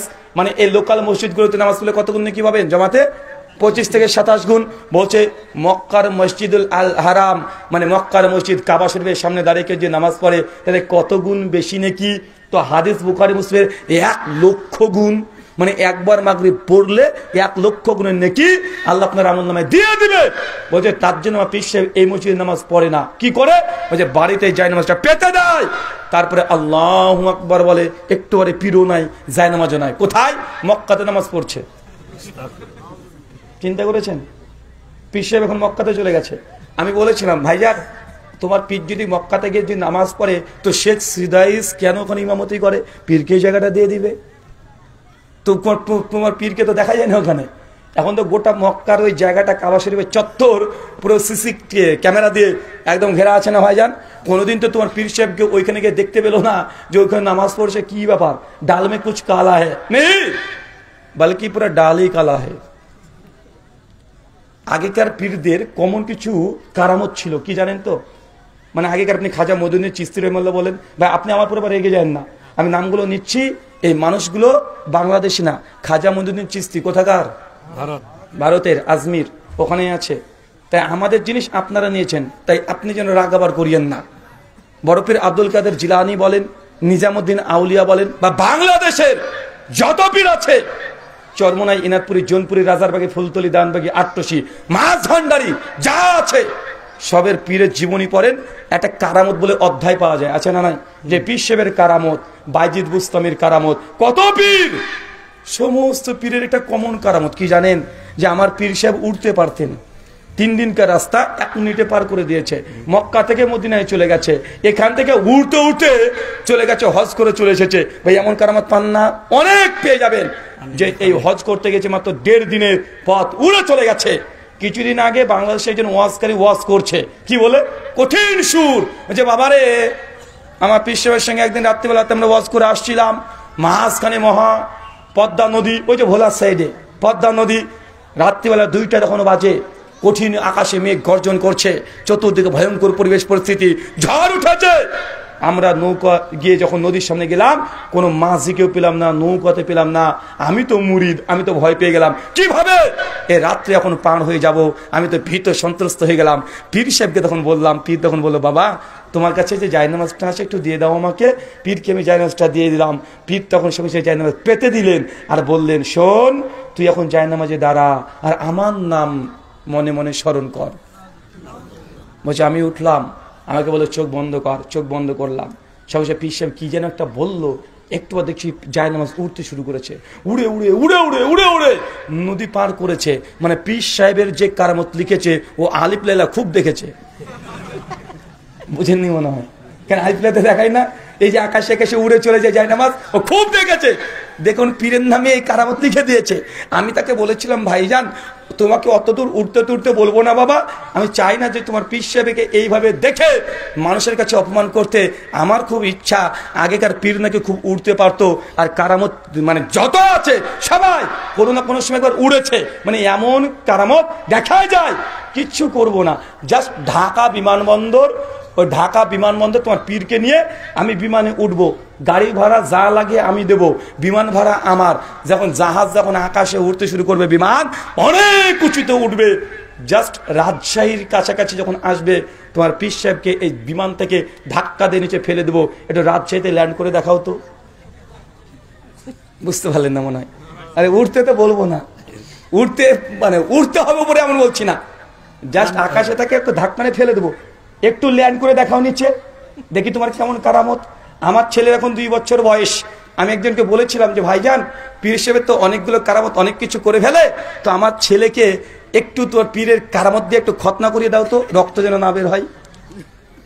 এখন পর্যন্ত কেউ করতে পারেনি রে বাবা, কেউ পারেনি। তোমার পীর যদি এতই কারামত করতে পারে, পীরের বিরুদ্ধে এত বলছি, দীর্ঘ 10টা বছর পার হয়ে গেল, কই আমার তো জবানও বন্ধ করতে পারে না। পারে কথা বলেন? পারছে না তো। তার মানে বোঝা যাচ্ছে যে পীর সাহেবের যত কারামত আগে যা দেখেছেন, যা পড়েছেন, এটার একটা কারণ আছে। দেখবেন পীর সাহেবদের কারামত ততদিন ছিল যতদিন ক্যামেরা আবিষ্কার হয়েছিল না। যেই দিন ক্যামেরা আবিষ্কার হয়ে গেছে, ওই দিন থেকে পীরদের কারামত সব গায়েব হয়ে গেছে, আর দেখা যায় না। বুঝতে পারলেন না মনে হয়? বুঝতে পারেননি? মানে কারামত কতদিন ছিল? যতদিন ক্যামেরা ছিল না। যুবকদের হাতে, তরুণদের হাতে এখন ক্যামেরা, আর ওই জামার মধ্যে ক্যামেরা নিয়ে চলে যায় সব। এখন পীরদের কারামত দেখছেন না, এখন আর কারামত নেই। হ্যাঁ, নেই বললেও ভুল হবে, এখনো পীরের কারামত দেখায়। কি কারামত তুমি জানো? আমি কোন পীরের মুরিদ? বাবা কোন পীরের মুরিদ? বলছে আমার পীর সাহেব 32 বছর ধরে গোসল করেনি। এখন পীরের এটা কারামত কিসের কথা বলেন? তুই জানো আমার পীর সাহেব জামা প্যান্টই পরে না। এই যে পীরদের কারামত এখনকার, কিন্তু আগেকার পীর ওই আকাশে উঠতো, নবীর রওজাতে চলে যেত, নবীকে সালাম দিত, হাত বের করে রুটি দিত, কত কি ঘটতো। কই এখন তো পীরদের হয় না। ব্যাপার কি? মানে ক্যামেরা চলে এসেছে, এখন আর কারামত চলবে না। এখন কারামত আমার পীর 10 বছর দাঁত মাজেনি, 32 বছর গোসল করেনি, আমার পীর জামা প্যান্ট কিছুই পরে না। মানে এখনকার কারামত মানে এগুলোই। তার মানে বুঝতে হবে এগুলো পীরের নামে সবগুলো শয়তানি। আচ্ছা, আপনারা মনে করেন কারামত মানেই সে অনেক বড় আল্লাহর ওলি। ভুল কথা। আবু বকরের জীবনীতে কয়টা কারামত দেখেছেন? কয়টা কারামত আছে আবু বকরের? উমরের কয়টা আছে? ওসমানের কয়টা আছে? আলীর কয়টা আছে? আহলে বায়াতের কয়টা কারামত আছে? বাঙালি মানুষ মনে করে যে পীর সাহেব কারামত দেখায়, ভেলকিবাজি করে, তাহলে ও বড় বুজুর্গ। আমি বলবো চলে যান কলকাতাতে, কলকাতাতে গিয়ে ওই যে ন্যাংটা সাধু হিন্দুদের আছে, ওরাও তোমার পীরের চাইতে বেশি বেশি কারামত দেখাতে পারে, ওরা অলৌকিক কাজ বেশি করতে পারে। তো ওই হিন্দুদের পণ্ডিতগুলোকে বায়াত করে চলে আসো। আল্লাহ সুবহানাহু ওয়া তাআলা আপনাদেরকে বোঝা তৌফিক দান করুন, বলে আমিন। সম্মানিত শুধু আলোচ্য বিষয় ইবাদত কবুলের শর্ত। ইবাদত করলেই মানুষ যে জান্নাত চলে যাবে এর কোনো নিশ্চয়তা নেই। আমিলাতুন নাসিবা, ইবাদত করে করে মানুষ, তারপর আল্লাহ বলছেন তাসলা নারুন হামিয়া, আমি আল্লাহ তাকেও জাহান্নামে নিক্ষেপ করব। মানে একদিকে ইবাদত করছে আর আল্লাহ বলছে জাহান্নামে নিক্ষেপ করব। তার মানে কি বুঝলেন? বুঝতে পারলেন না মনে হয়?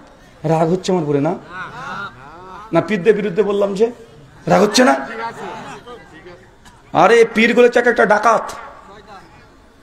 আমার নবীর প্রত্যেকটা মুজিজাকে পীররা তার নিজেদের শান মানকে বানানোর জন্য নবীর মুজিজা, নবীর হাদিসকে বিকৃত করে নিজেদের এই কর্মগুলো করে। বুখারীতে আছে 171 নম্বর হাদিস, আল্লাহর চুল মোবারক যখন কেটেছিলেন, আমার সাফিয়া রাদিয়াল্লাহু আনহা একটা পাত্র নিয়ে সে চুলগুলোকে রেখে দিতেন, যখন অসুস্থ হতেন পানি দিয়ে ওদেরকে খাওয়িয়ে দিতেন, সে সুস্থ হয়ে যেত। বুখারীর হাদিস। আল্লাহ নবীর চুল মোবারকে এই মর্যাদা, কিন্তু পীরগুলো ডাকাত নবীর এই মর্যাদাকে নিজের জন্য এখন লাগায় না। ওই যে দেখো হাদিস আছে বেটা, ওটা তো নবীর ফজিলত, ওটা নবীর ফজিলত। আমার নবীর হাদিস নিয়ে এখন ওরা করছে না, এটা করে কি করে না করে। নবীর প্রত্যেকটা মর্যাদাকে ডাকাতি করে নিয়ে তারা ব্যবসা করছে না। নবীর আসন মূলত তারা নিতে চায়। আমরা যারা আছি, যা নবীর উম্মাত, কোশ্চিন কালেও নবীর জায়গাতে তাকে দিতে পারি না। তার জন্য আমাদের এত বলা, এত কথা। এই কথাগুলো এমনি বলছে না, নবীর ভালোবাসার কারণে বলছি। যে পীর আছে, যদি ভদ্র পীর হয়, ভদ্র পীর মানে কোরআন সুন্নাহ মেনে চলে, 5 ওয়াক্ত নামাজ পড়ে, তাহাজ্জুদে নামাজ পড়ে, আদব আখলাক সব ঠিক আছে, সুন্নতি লেবাস আছে, কোরআন মাজিদ পড়তে পারে, জিকির আজকার তসবিহ তাহলিল করে, মানুষ আসলে হাদিস থেকে ডাইরেক্ট পড়ে হাদিস শুনিয়ে দেয়। মানুষ যদি বলে হুজুর জান্নাতে যেতে চায় কি কি করতে হবে, কোরআন হাদিস শুনে শুনে বলে দেয়। এগুলো ঠিক আছে, কোনো সমস্যা নেই। এই জন্য 1 কোটি পীর ধরতে হলে পীর ধরেন, সমস্যা নেই। কিন্তু হুজুর গিয়ে বলছে যে বাবা জিকির করতে হবে, কি জিকির হচ্ছে ইল্লাল্লাহ, আছে না নাই? আমার নবী কি বলেছেন? আফজাল জিকরি লা ইলাহা ইল্লাল্লাহ, উত্তম জিকির কালেমা লা ইলাহা ইল্লাল্লাহ। পীর সাহেব বলে দিল না, লা ইলাহা বাদ দিয়ে দাও, ইল্লাল্লাহ করো। এখন পীর নাকি এটা? আমি তো কিছু জানি না, নবী বলেছে। আমার নবী বললেন লা ইলাহা ইল্লাল্লাহ, এটা দিয়ে জিকির করো। এটাই আসমানের নিচে যত জিকির আছে সব চাইতে নবী জবান থেকে বলেছে এটা উত্তম জিকির। কিন্তু পীর বলছে আল্লাহ আল্লাহ আল্লাহ, আছে না নাই?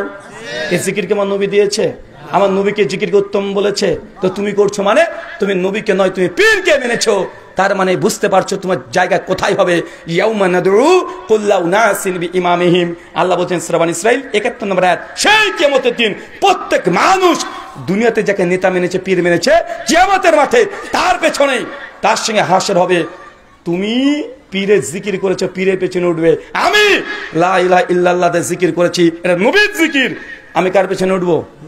দেখে নিও। তুমি বলছি না তোমার পীর জাহান্নামে যাবে, আমি বলছি তুমি কার সঙ্গে উঠবে কিয়ামতের মাঠে? কার সঙ্গে উঠতে চাও? তুমি পীরের, তুমি সুন্নাত পালন করবে, পীরের আদেশ মানবে, আপনি বলবেন নবীর সঙ্গে উঠবো? জি না, নবী যে আমল দিয়েছে সেটা করবেন, নবীর সঙ্গে জান্নাতে থাকবেন। পীর যে আমল করেছে, পীর যা শিখিয়েছে ওইটা করবেন। পীর যদি জাহান্নামী হয় আপনিও জাহান্নামী, পীর যদি জান্নাতি হয় জান্নাতে যাবেন। তো পীরের সামনে বসে থাকবেন। এখন আপনি পীর চান না নবী চান? কার সঙ্গে থাকতে চান? নবীর সঙ্গে থাকতে চাই আমরা। কার সঙ্গে? নবীর সঙ্গে। তাই যারা পীরগিরি করছে করুক, আমার কোনো সমস্যা নাই। কিন্তু আমার নবী সুন্নাতকে ডাকাতি করে নিয়ে গিয়ে নিজের মতো ইবাদত বানিয়ে দিয়ে দিবে, এটা মানা যাবে? কথা বলেন না। আলোচ্য বিষয় ইবাদত কবুলের শর্ত আল্লাহ জানাচ্ছেন। ইবাদত করেও অনেক মানুষকে জাহান্নামে যেতে হবে। এরা কি ইবাদত করে না? যে কথাগুলো বললাম, এক পায়ে দাঁড়িয়ে সারা রাত তাহাজ্জুদ নামাজ পড়ে না, এটা তো ইবাদত। সারা রাত ধরে তাহাজ্জুদ নামাজ পড়া আছে না নাই? আছে না? আছে। এই ইবাদত, সে ইবাদত, কবরে যাওয়া, মাজারে যাওয়া, সিজদা দেওয়া, আছে না নাই? আছে। অনেক রকমের ইবাদত আছে। ইবাদত করলেই মানুষ জান্নাতে যাবে না, ইবাদত করেও মানুষকে জাহান্নামে যেতে হবে। চলেন আর একটা হাদিস দেখেন, মিশকাত আল মাসাবি হাদিস নম্বর 205। আল্লাহ নবী বলছেন কিয়ামতের মাঠে 3 শ্রেণী মানুষকে প্রথম তোলা হবে। কয় শ্রেণীর? 3 শ্রেণীর। প্রথম একজনকে তোলা হবে যে বড় দানবীর। কি বলেন তো? অনেক দান করেছে, মসজিদ মাদ্রাসা সব তৈরি করে দিয়েছে, মাজারে একাই তৈরি করে দিয়েছে, 800 দরবারে একাই করে দিয়েছে, এরকম আছে না নাই? একাই একদম গোটা গোটা মাজার তৈরি করে দিয়েছে। আল্লাহ সুবহানাহু ওয়া তাআলা কিয়ামতের মাঠে ওকে ডাকবে, এই তোকে দুনিয়াতে অনেক মাল দিয়েছিলাম, কি করেছিস?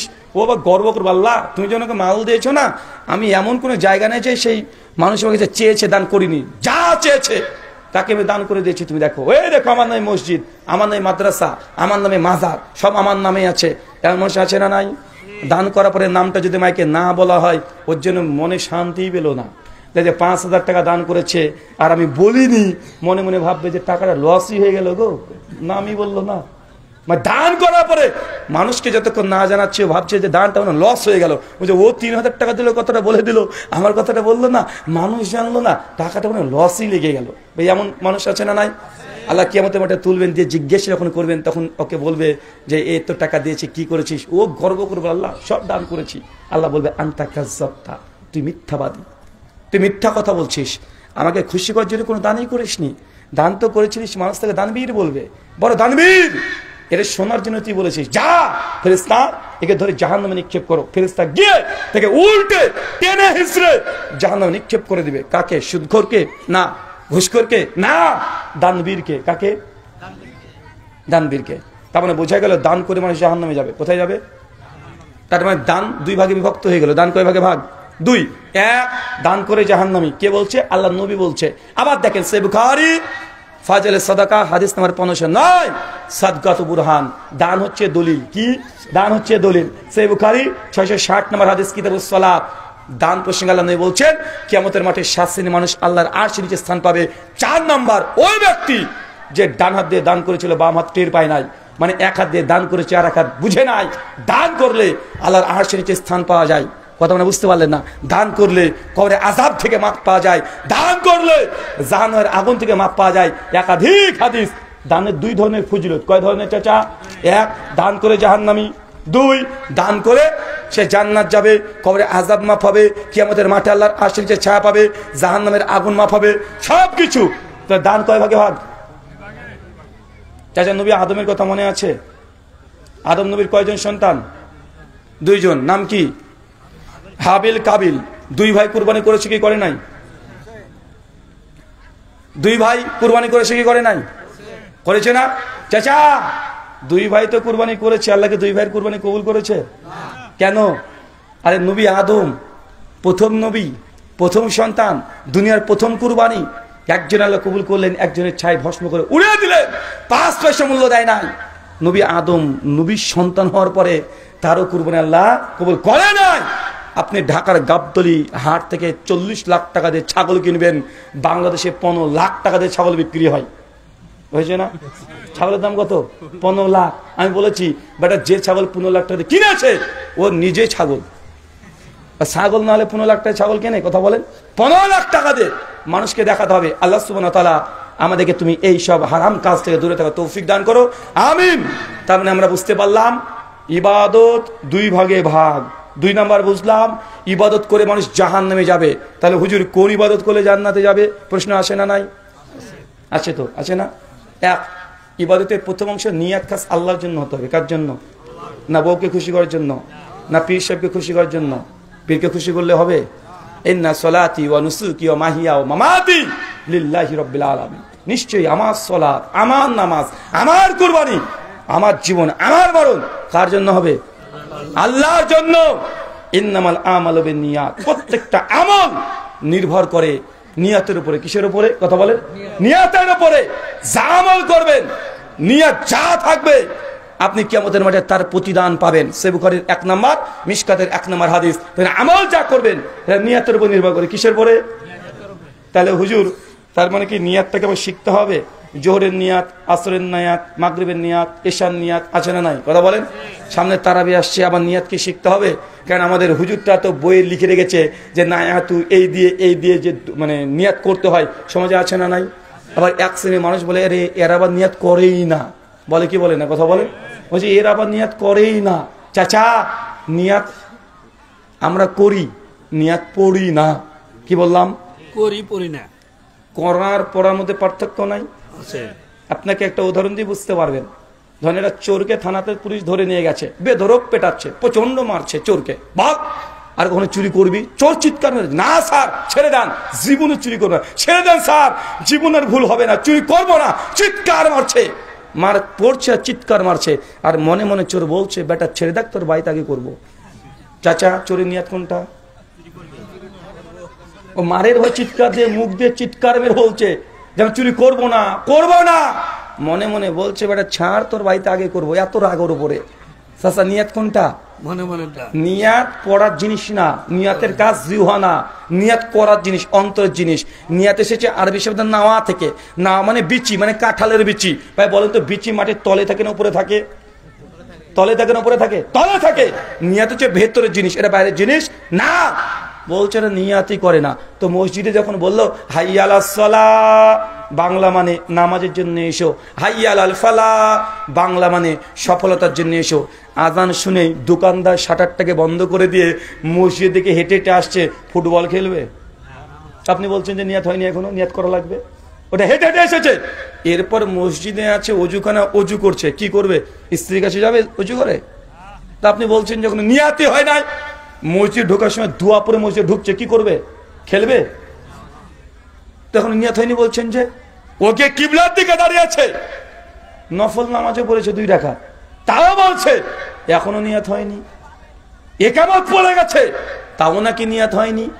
ইমাম সাহেব আল্লাহু আকবার বলে দিয়েছে, তাও নাকি নিয়াত হয়নি। আমার নিয়াত করতে হবে। এটা মানুষ না পায়জামা রে ভাই? আশ্চর্য, আপনারা বুঝলেন না? নিয়াত করার জিনিস রে ভাই, নিয়াত পড়ার জিনিস না। এই যে দোকানটা বন্ধ করে মসজিদে হাঁটা শুরু করেছেন, হুজু করেছেন, নিয়াত আছে বলে তো এসেছেন, তাই না? যারা দোকান চালাচ্ছে নিয়াত নাই, নামাজ পড়বে না, তাই তো দোকান এখন চলছে। আপনি বুঝতেই পারেননি নিয়াত করা নিয়াত পড়ার মধ্যে পার্থক্য আছে। ইবাদত কবুলের প্রথম শর্ত নিয়াত। কি বললাম? নিয়াত অন্তর থেকে করা। 2, নিয়াত শুধু করলেই হবে না, বাহ্যিক নিয়াত করার পরে হালাল জিনিসকে অন্বেষণ করা। সম্ভবত মুক্তাদি ভাই আলোচনা করেছে যে হালাল খাওয়া, হালাল পান করা। কি করতে হবে? হালাল কি করতে হবে? হালাল ইনকাম যেমন আছে, শুধু হালাল ইনকাম করাটা যথেষ্ট নয়। মাঠে খেটেছেন, দিন মজুরি 500 টাকা পেয়েছেন, জানি টাকাটা হালাল, কিন্তু বিড়ি খাচ্ছেন, বলেন কি হবে? টাকা হালাল। মদ খাচ্ছেন, হালাল টাকার মদ হালাল হবে? টাকা হালাল, খাচ্ছেন হারাম, ইবাদত কবুল হবে? ইবাদত কবুল হবে না। ইবাদত কোথায় যাবে? ওই ইবাদত আমিলাতুন নাসিবা। ইবাদত করে মানুষকে জাহান্নামে যেতে হবে। ইবাদত করেছেন, অনেক করেছেন, অনেক করেছেন, 1 চিল্লা 2 চিল্লা 3 চিল্লা দিয়ে দিয়েছেন, একদম গান বাজিয়েছেন আর ইবাদত করেছেন। ঢুলির তবলালে ইবাদত করেন অনেকে আছে, তবলা বাজাচ্ছে, ঢুলি বাজাচ্ছে। সহিহ বুখারীর হাদিস 5088 নম্বর হাদিস। আল্লাহর নবী ওমর বিন খাত্তাবের সঙ্গে যাচ্ছেন, ইবনে ওমরের সঙ্গে যাচ্ছেন। আল্লাহর নবী হঠাৎ বলছেন, ইবনে ওমর তিনি পরে রিওয়ায়াত করেছেন, ঘটনা ভাব অনুবাদ করলে এমন হবে যে আল্লাহ রাসূল রাস্তায় যাচ্ছে আর চিৎকার করে বলছে, যখন নবী গান বাদ্যযন্ত্র শুনেছেন সঙ্গে সঙ্গে গানটাকে ধরেছেন, বলছে ইবনে ওমর, তখন বলছে লাব্বাইক ইয়া রাসূলুল্লাহ। আল্লাহর নবী, জি শুনতে পাচ্ছি, বলেন কি বলবেন, বলেন, প্রস্তুত আছি আমি। আল্লাহ জিজ্ঞেস, গান শুনতে পাচ্ছ? কিছু শোনা যায়? বলছে জি শোনা যায়। আল্লাহ কানে আঙুল দিয়ে রেখেছে। আবার একটু বার গিয়ে আবার নবী একই কথা জিজ্ঞাসা করছে। নবী গান বাদ্যযন্ত্র শুনলে কি করতেন? আঙ্গুল দিতেন গালে। কি করতেন? আর আপনি কানে হেডফোন দিয়ে গান শুনেন। আপনি নবীর আশেক? আপনি নবীর আশেক? নবী গান শুনবে না, কানে আঙ্গুল দিয়েছে। আপনি গান শোনার জন্য কানে হেডফোন দিয়েছেন, বাড়িতে গান চালাচ্ছেন, আবার বলছেন গান তো এটা তো ওই যে কি গান জানে, কাওয়ালি গান। কি গান? কাওয়ালি গান। এটা নবীর প্রেমিকের গান। জি, মদের বোতলে যদি মদ থাকে, যদি না ধুয়েছেন আর ওর মধ্যে যদি আবার দুধ ঢুকিয়ে দেন, কাজ হবে? কথা বলেন। বলছে কি বলেন আপনি? আরে আমি গান শুনলে তো নবীর প্রতি ভালোবাসা জন্মায়, আল্লাহর মোহব্বত জন্মায়। তো আমি তো ভালো ভালো গান শুনছি, যে গান দিয়ে নবীর প্রতি ভালোবাসা আসে, আল্লাহর প্রতি ভালোবাসা আসে, এই জন্যই গান শুনি। ভাই এমন মানুষ আছে না নাই? কত বড় আল্লাহর ওলি, ও গান শুনে মানে আর ওর ইমান বাড়ানো কোনো জায়গা নেই, গান শুনে ওই ইমানকে মজবুত করছে। চাচা সূরা বাকারা 219 নম্বর আয়াত, আল্লাহ বলছে মদে উপকারও আছে, ক্ষতিও আছে। হাদিস মানে মদে উপকারও আছে, মানে মুনাফা আছে এবং ক্ষতিও আছে। তো মাল খান, বুঝেন না মনে হয়? মদ উপকার আছে না নাই? আল্লাহ কোরআনে বলছে মদ উপকার আছে, মদ উপকার আছে, ক্ষতিও আছে। কিন্তু উপকার থাকলে যে খেতে হবে আপনাকে তা নয়। মদে ক্ষতি আছে এই জন্য যেন মদ খাই না তা নয়। মদ আল্লাহ হারাম করেছে এই জন্যই খাই। মদে 1 কোটি উপকার থাক, আমার দেখার টাইম নাই। বুঝতে পারলেন না মনে হয়? মদে 1 কোটি উপকার থাক, আমার দেখার দরকার নেই। মদ যেহেতু খারাপ এই জন্য কি আমরা মদ খাই না? কথা বলেন না। মদ আমার আল্লাহ নিষেধ করছে এই জন্য খাই না।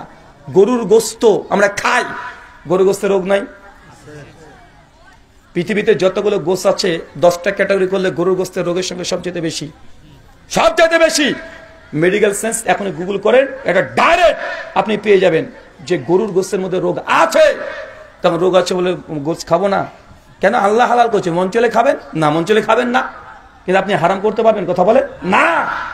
আপনি কয় মাস পরেই, কিছুদিন পরে আপনি রোজা পালন করবেন না? প্রতিদিন ফজরের আগেই 3:30টার দিকে আপনি সাহারি করবেন, 5:30টার দিকে ইফতার করবেন। 1 মাস টানা যদি কেউ রোজা করে, মেডিকেল সায়েন্সের আলোকে যারা বায়োলজি নিয়ে পড়াশোনা করেছেন, যারা বায়োলজি জানেন, তা জানবেন এবার টানা রোজা রাখা এটা শারীরিক দিক থেকে ক্ষতিকর।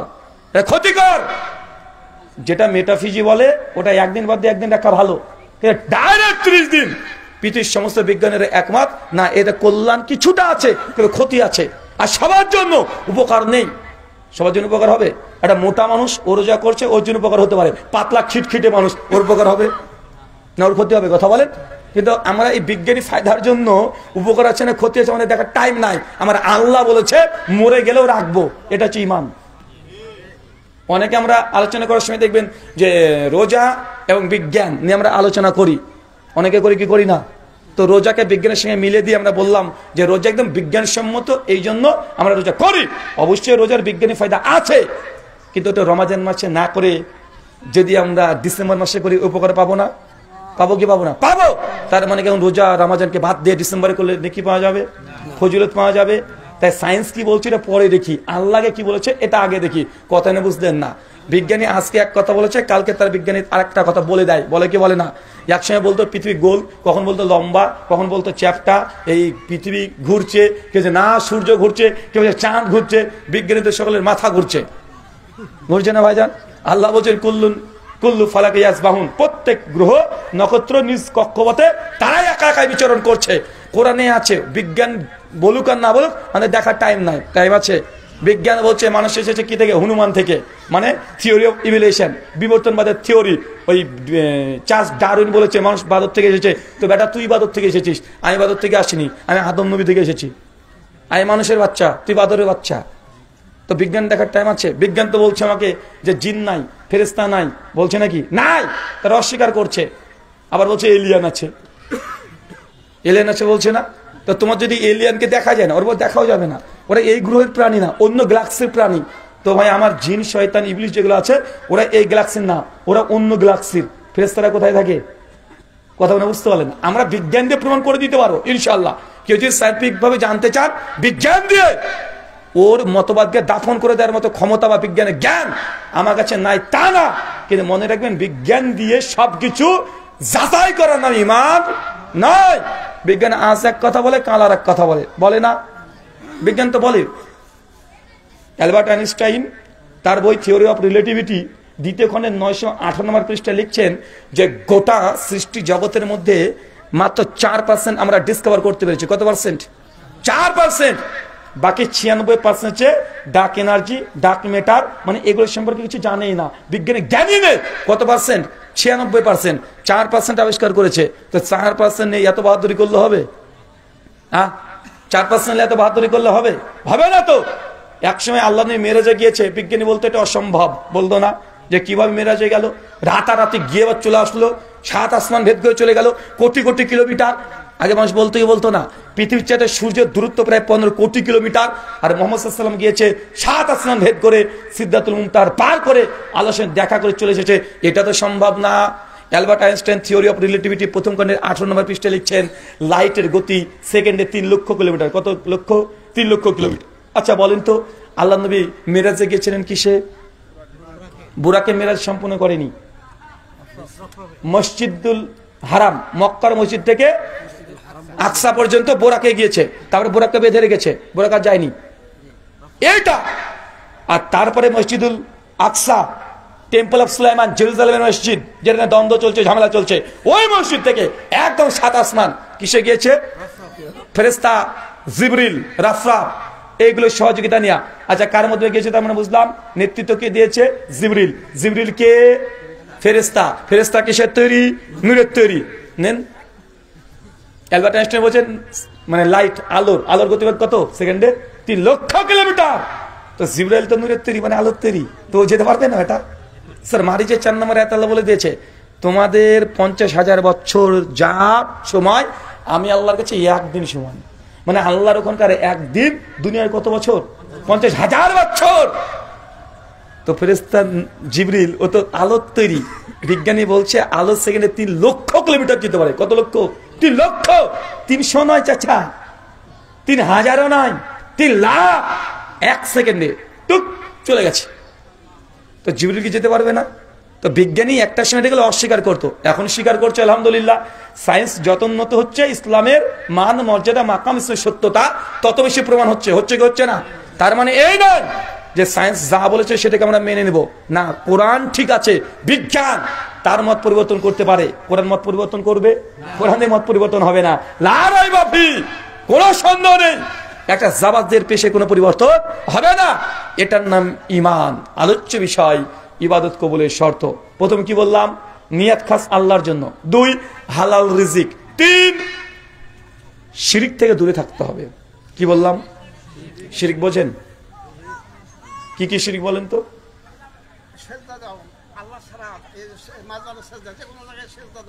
মাশাআল্লাহ, চাচা বুঝে নিয়েছে। আল্লাহ ছাড়া যে কোনো জায়গাতে সিজদা দেয়া এটা শিরক। কিন্তু দোয়া করছেন ইয়া গাউসুল আজম মাদাত, ইয়া বারাপির আব্দুল কাদের জিলানী আমাকে সাহায্য করো, আছে না নাই? এটা কি? ইয়াকা না'বুদু ওয়া ইয়াকা নাস্তাইন। আল্লাহ আমি তোমারই ইবাদত করি, তোমার কাছেই চাই। আবার বলছে ইয়া গাউসুল আজম মাদাত, বারাপির আব্দুল কাদের জিলানী মাদাত, পীর সাহেব আমাকে সাহায্য করেন, আছে না নাই? এটা শিরক হলো না? হিন্দুর সঙ্গে আপনার মধ্যে পার্থক্য কি হলো? হিন্দু পণ্ডিতকে জিজ্ঞাসা করেন বিশ্বাস না করলে, কারণ আমি ইন্ডিয়া থেকে এসেছি, আমি জানি তারা কিভাবে দোয়া করে। হিন্দুরা পরিষ্কার যখন সরস্বতী পুজো করে, হিন্দুদেরকে জিজ্ঞাসা করেন যে আপনি যে দেবী সরস্বতী পূজা করলেন, সরস্বতী হচ্ছে বিদ্যার দেবী। লক্ষ্মীর পূজা করছেন, লক্ষ্মী হচ্ছে অর্থ মানে টাকা পয়সা, মানে টাকা পয়সা ওর ডিপার্টমেন্ট। ওকে জিজ্ঞেস করেন লক্ষ্মী পূজা কেন করলেন বাবা?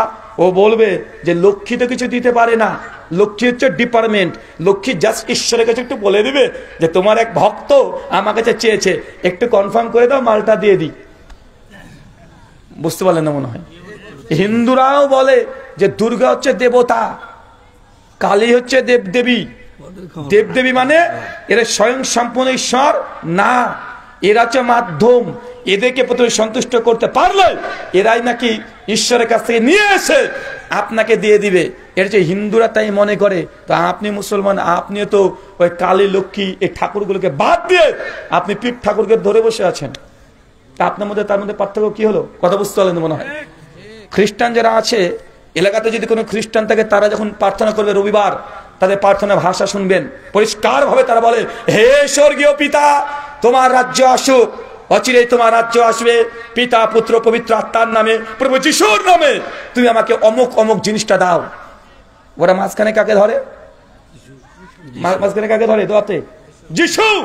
পরিষ্কার ভাবে বলে গসপেল অফ জন মানে ইউহান্নার ইনজিল 15 অধ্যায় 15 শ্লোক, পরিষ্কার যিশুর কথা তারা ধরে বলে এ স্বর্গীয় পিতা তোমার রাজ্য আসুক, পিতা পুত্র পবিত্র আত্মা প্রভু যিশুর নামে আমি তোমার কাছে প্রার্থনা করছি, আমার ডাকে তুই সাড়া দাও। কেউ যদি দরজায় করে না রে, তুমি তার দরজাকে খুলে দাও। সত্য সন্তান যদি তার পিতার কাছে মাছ চায়, তুমি কখনো সাপ দাও না, আমি তোমার কাছে প্রার্থনা করছি প্রভু যিশুর নামে তুমি আমাকে অমুক জিনিসটা দাও। এটা খ্রিস্টানদের দোয়া করার ভাষা। মুসলমান তোমার ভাষা কি? আপনি তো এসে মাঝখানে মাধ্যম ধরেছেন না?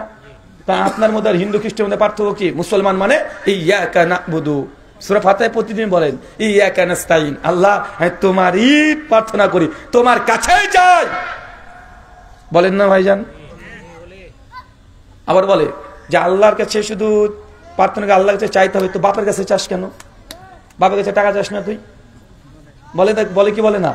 তো আমি বাপের কাছে চাই, বাপ ডাইরেক্ট আমাকে হাতে দিয়ে দেয়।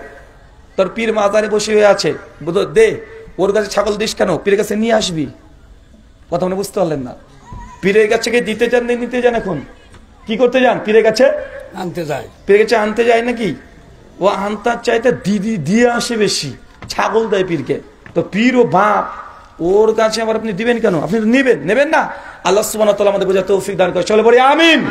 সামনে শুধু ইবাদত কবুলের 4 নম্বর শর্ত বেদাত থেকে দূরে থাকা। কি বললাম?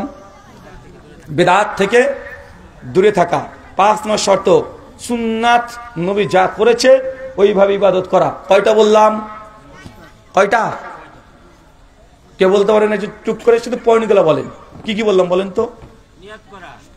1 নিয়াত, 2 হালাল রুজি, 3 শিরক থেকে বেঁচে থাকা, মাশাআল্লাহ, 4 বেদাত থেকে বেঁচে থাকা, 5 সুন্নাহ মোতাবেক ইবাদত করা। এই 5টা শর্ত থাকলে 1 রাকাত যদি নামাজ পড়েন আল্লাহ 700 গুণ বাড়াতে পারেন। 1 টাকা দান করলে 7 লক্ষ গুণ পর্যন্ত বাড়াতে পারেন। কিন্তু আপনি 7 লক্ষ টাকা দান করেছেন, 5টা শর্ত পূরণ হয় নাই, ওই দান কোথায় নিয়ে যাবে? জাহান্নামে নিয়ে যাবে। আল্লাহ সুবহানাহু ওয়া তাআলা আমাদের এই 5খানা শর্ত পূরণ করে যে কোনো ইবাদত তুমি করার তৌফিক দান করে। সকলে বলে আমিন। প্রশ্ন উত্তর হবে না ছুটি? হ্যাঁ হবে প্রশ্ন উত্তর? আমি যদি কোনো ভুল ধরি বা ভুল বলি, এখন আপনারা ভুল ধরিয়ে দিতে পারবেন। আপনি পড়েন প্রশ্ন। আচ্ছা, আমার লেখা কিছু বই আছে, ওই যে ওখানে আছে ফিতরা টাকা দিবেন না খাবার দিবেন। সামনে রমজান মাস আসছে, অনেকে টাকা দেয় না। টাকা আল্লাহ নবী দেয়নি, নবী খাদ্যদ্রব্য দিয়েছে। এই পক্ষে আলোচনা করা হয়েছে। আর একটা বই আছে মেয়েরা মসজিদে গিয়ে নামাজ পড়তে পারবে কি পারবে না। অনেকে বলে মেয়েরা মসজিদে যেতে পারবে না, মসজিদ নাকি অপবিত্র নাপাক হয়ে যায়। বেটা, মক্কার মসজিদে হজ করতে যায় কি করে? ওই যে যাবে, এর পক্ষে 42খানা হাদিস নবীর আছে, সেগুলোকে নিয়ে আলোচনা করা হয়েছে। আরো অনেকগুলো বই আছে, তৌফিকুল বারি। অনেকে সহিহ বুখারীর উপরে অভিযোগ করে, সহিহ বুখারী হাদিসকে জাল বলতে চায়, তাদের জবাবে একটা বই রচনা করা হয়েছে। যারা শুধু বলে কোরআন মানবো হাদিস মানবো না, তাদের জবাবে ওই বইটাকে রচনা করা হয়েছে। আর একটা বই আছে বড়দিনের উপহার। 25শে ডিসেম্বরকে বড়দিন বলে না, পুরো পোস্টমর্টেম করা আছে এই বই। বাইবেলের মধ্যে 350খানা ভুল। কোথায় ভুল? বাইবেলে কোন অধ্যায়ে, কত নম্বর পৃষ্ঠায়, কত নম্বর লাইনে, সবকিছু কি কি ভুল আছে গোটা এই বইটাতে আলোচনা করা হয়েছে। প্রায় 350খানা বাইবেলে ভুল, প্রায় 432 পৃষ্ঠার এই বইটা। এলে সংগ্রহ করতে পারবেন। জি, প্রশ্ন। অনেক মানুষ অনেক জনকে জাদু করে মেয়ে মেরে ফেলার জন্য এবং মেয়েকে বিয়ে দিতে দেয় না, এগুলো থেকে বাঁচার উপায় কি? কেউ যদি জাদু করে, ব্ল্যাক ম্যাজিক, কালো জাদু যদি কেউ করে, বাঁচবেন কিভাবে? অনেকে ভাবেন যে হুজুরের কাছে যাই, পীর সাহেবের কাছে যাই, গিয়ে বাড়িটাকে বন্ধ করে নিয়ে আসি, শরীরটাকে বন্ধ করে নিয়ে আসি, সেটাই না হয় যান। চাচা, শরীর বন্ধ করতে আপনিও পারবেন, এটা ফাঁস করে দেব। বাড়ি বন্ধ করতে চান, কিছু করা লাগবে না আপনাকে। বাড়ি বন্ধ করতে আপনি নিজেও পারবেন। প্রতিদিন 5 ওয়াক্ত সালাত আদায় করবেন। সালাত আদায় শেষে আয়াতুল কুরসি পড়বেন। কি পড়বেন? আয়াতুল কুরসি, সূরা নাস, সূরা ইখলাস, সূরা ফালাক, মানে 3 কুল পড়বেন। কথা বুঝতে পারলেন? 2, রাত্রি যখন ঘুমাতে যাবেন, জানলা যখন লাগাতে যাবেন, বিসমিল্লাহ বলে জান্নাতটাকে লাগিয়ে দিবেন। দরজা যখন লাগাবেন, বিসমিল্লাহ বলে দরজাটাকে লাগিয়ে দিবেন। বিছানাতে ঘুমানোর আগে বিছানাটাকে ঝাড় দিয়ে দিবেন, বালিশটাকে উল্টে নেবেন, বিছানায় শুয়ে পড়বেন, হাতটাকে সামনে নিয়ে আসবেন, সূরা ইখলাস একবার, নাস একবার, ফালাক একবার, আয়াতুল কুরসি একবার পড়ে পরপর 3 বার হাতে জোরে জোরে ফু দিবেন। মাথা থেকে পা পর্যন্ত যত দূর যায় পুরো শরীরটাকে আপনি এভাবে মাসা করে দিবেন। ভূত কেন, ও 14 গোষ্ঠী হয়তো ঢুকতে পারবে না। সূরা বাকারার শেষ আয়াত দুটো যদি জানা থাকে ওটা পড়বেন। ওটা যদি পড়ে ফেলেন, হয়তো ডাকাত, ও ডাকাতি করতে আসতে পারবে না, ফিরে চলে যাবে, যে কোনো স্লেপ চলে যাবে। এটা আল্লাহ নবীর হাদিস দ্বারা প্রমাণিত। কথা বুঝতে পারলেন? মানে এই আমলটা যদি প্রতিদিন করেন, বাড়ি আপনার বন্ধ হয়ে গেল। বাড়িতে যখন ঢুকবেন, সালাম দিয়ে ঢুকবেন, বাড়িতে যত কোনাকাঞ্চির শয়তান জিন আছে সবগুলো দৌড়তে দৌড়তে পালিয়ে যাবে। বাড়িতে বের হবেন, তার বিসমিল্লাহ আল্লাহুম্মা তাওয়াক্কালতু আলাল্লাহ লা হাওলা ওয়ালা কুওয়াতা ইল্লা বিল্লাহ পড়বেন।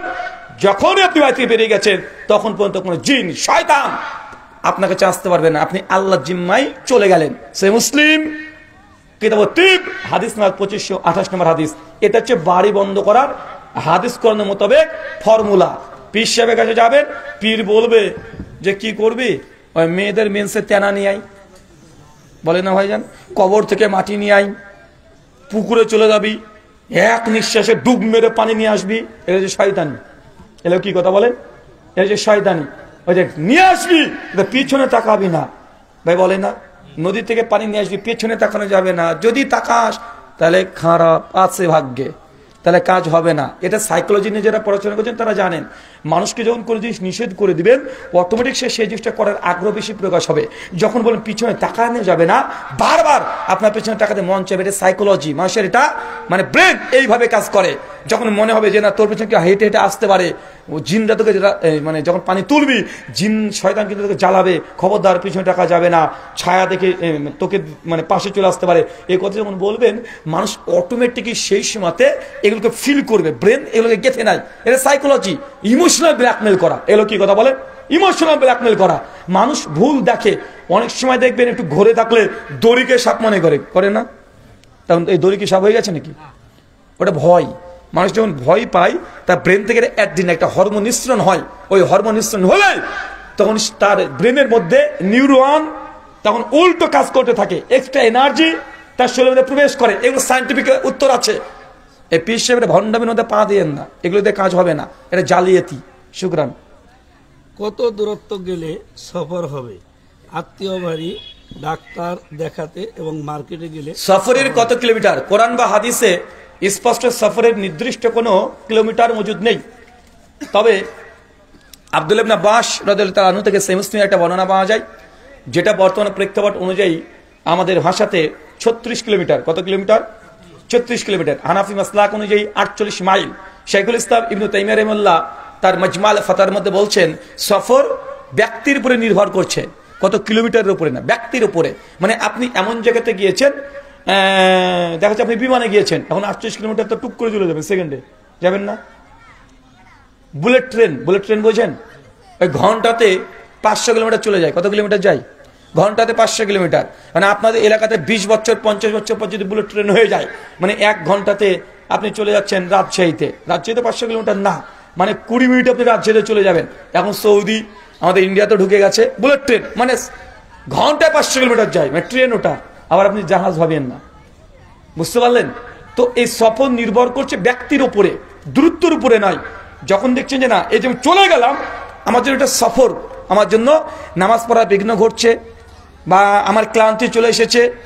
কারণ আগেকার মানুষ হেঁটে হেঁটে যেত না, এমন কি এখন তো উন্নত মানের প্রযুক্তি চলে এসেছে। এই জন্য সফর ব্যক্তির উপরে নির্ভর করে, কিলোমিটারের উপরে নয়।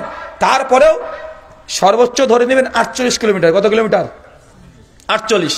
শুকরান। 4টি কারণে এক ওয়াক্তে সালাত অন্য ওয়াক্তে পড়া যায়। একটি সফর, আরেকটি অসুস্থতার, আরেকটি ভয়ে, আরেকটি বৃষ্টির সময়।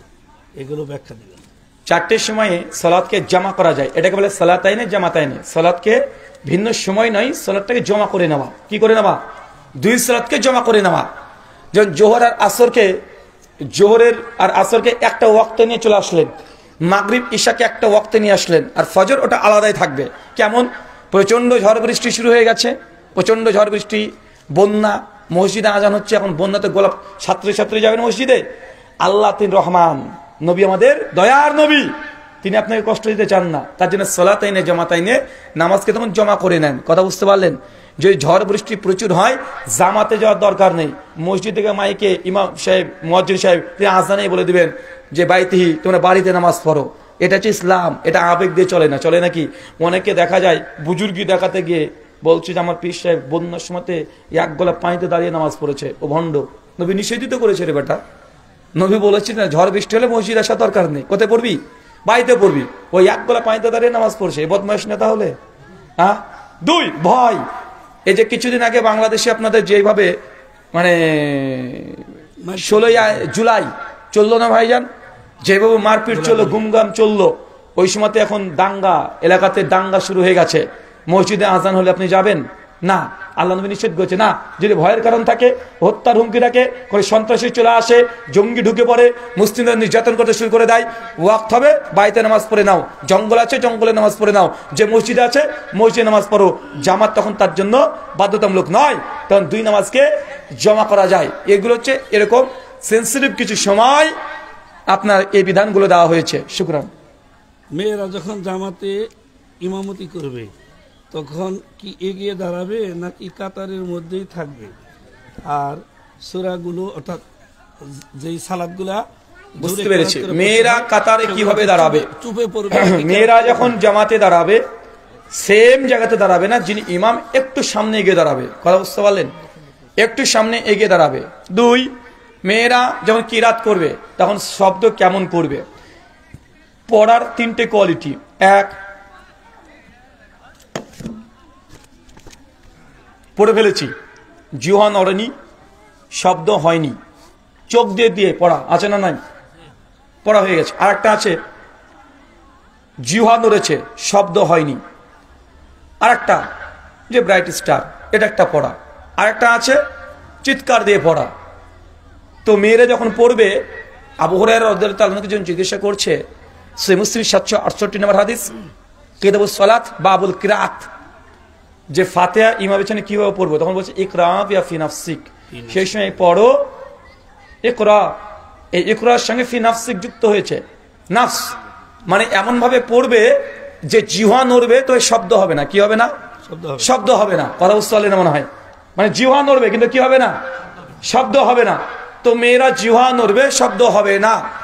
আর যে মাগরিব, ঈশা, ফজর 3 সময়তে কিরাত করার কথা আছে, তারা ওই পর্যন্ত কিরাত করবে। যতটুকু লিমিটেশন, ওই 2-4 জন মেয়ে যাদেরকে নিয়ে জামাত করছে ওরাই শুনতে পাবে, বাইরে কেউ শুনতে পাবে না। কথা বুঝতে পারলেন? শুধু কিরাতের ক্ষেত্রে না, মেয়েদের স্বাভাবিক কথাও অন্য পুরুষ শুনতে পাবে। হ্যাঁ, শুকরান। গলায় তাবিজ ঝোলানো এবং শের করে এরকম মানুষকে ভিক্ষা দেওয়া যাবে কি? তাবিজ পড়ছে, ভিক্ষা দেওয়া যাবে কি যাবে না? শোনেন, যে ভিক্ষুক যে তাবিজ পড়ে তাহলে ভিক্ষা দেওয়াতে না যে হারাম নয়। যদি অমুসলিম হয় তাকে আপনি ভিক্ষা দিতে পারবেন, তবে আপনার দায়িত্ব তাকে বলা, তাকে বোঝানো যে ভাই তাবিজটা কেন পড়েছেন, দাওয়াত দেওয়া। কথা বুঝতে পারলেন? নবী ইব্রাহিম আলাইহিস সালামের বাপ মূর্তি পূজা করতেন, মূর্তি বিক্রি করতেন না? সূরা আম্বিয়া 51 নম্বর আয়াত। তারপর নবী ইব্রাহিম তার বাড়িতে থাকতেন, খাওয়া দাওয়া করতেন, আব্বাকে বলতেন ইয়া আবাতি, হে আমার আব্বা জান ডাকতেন। শুকরান।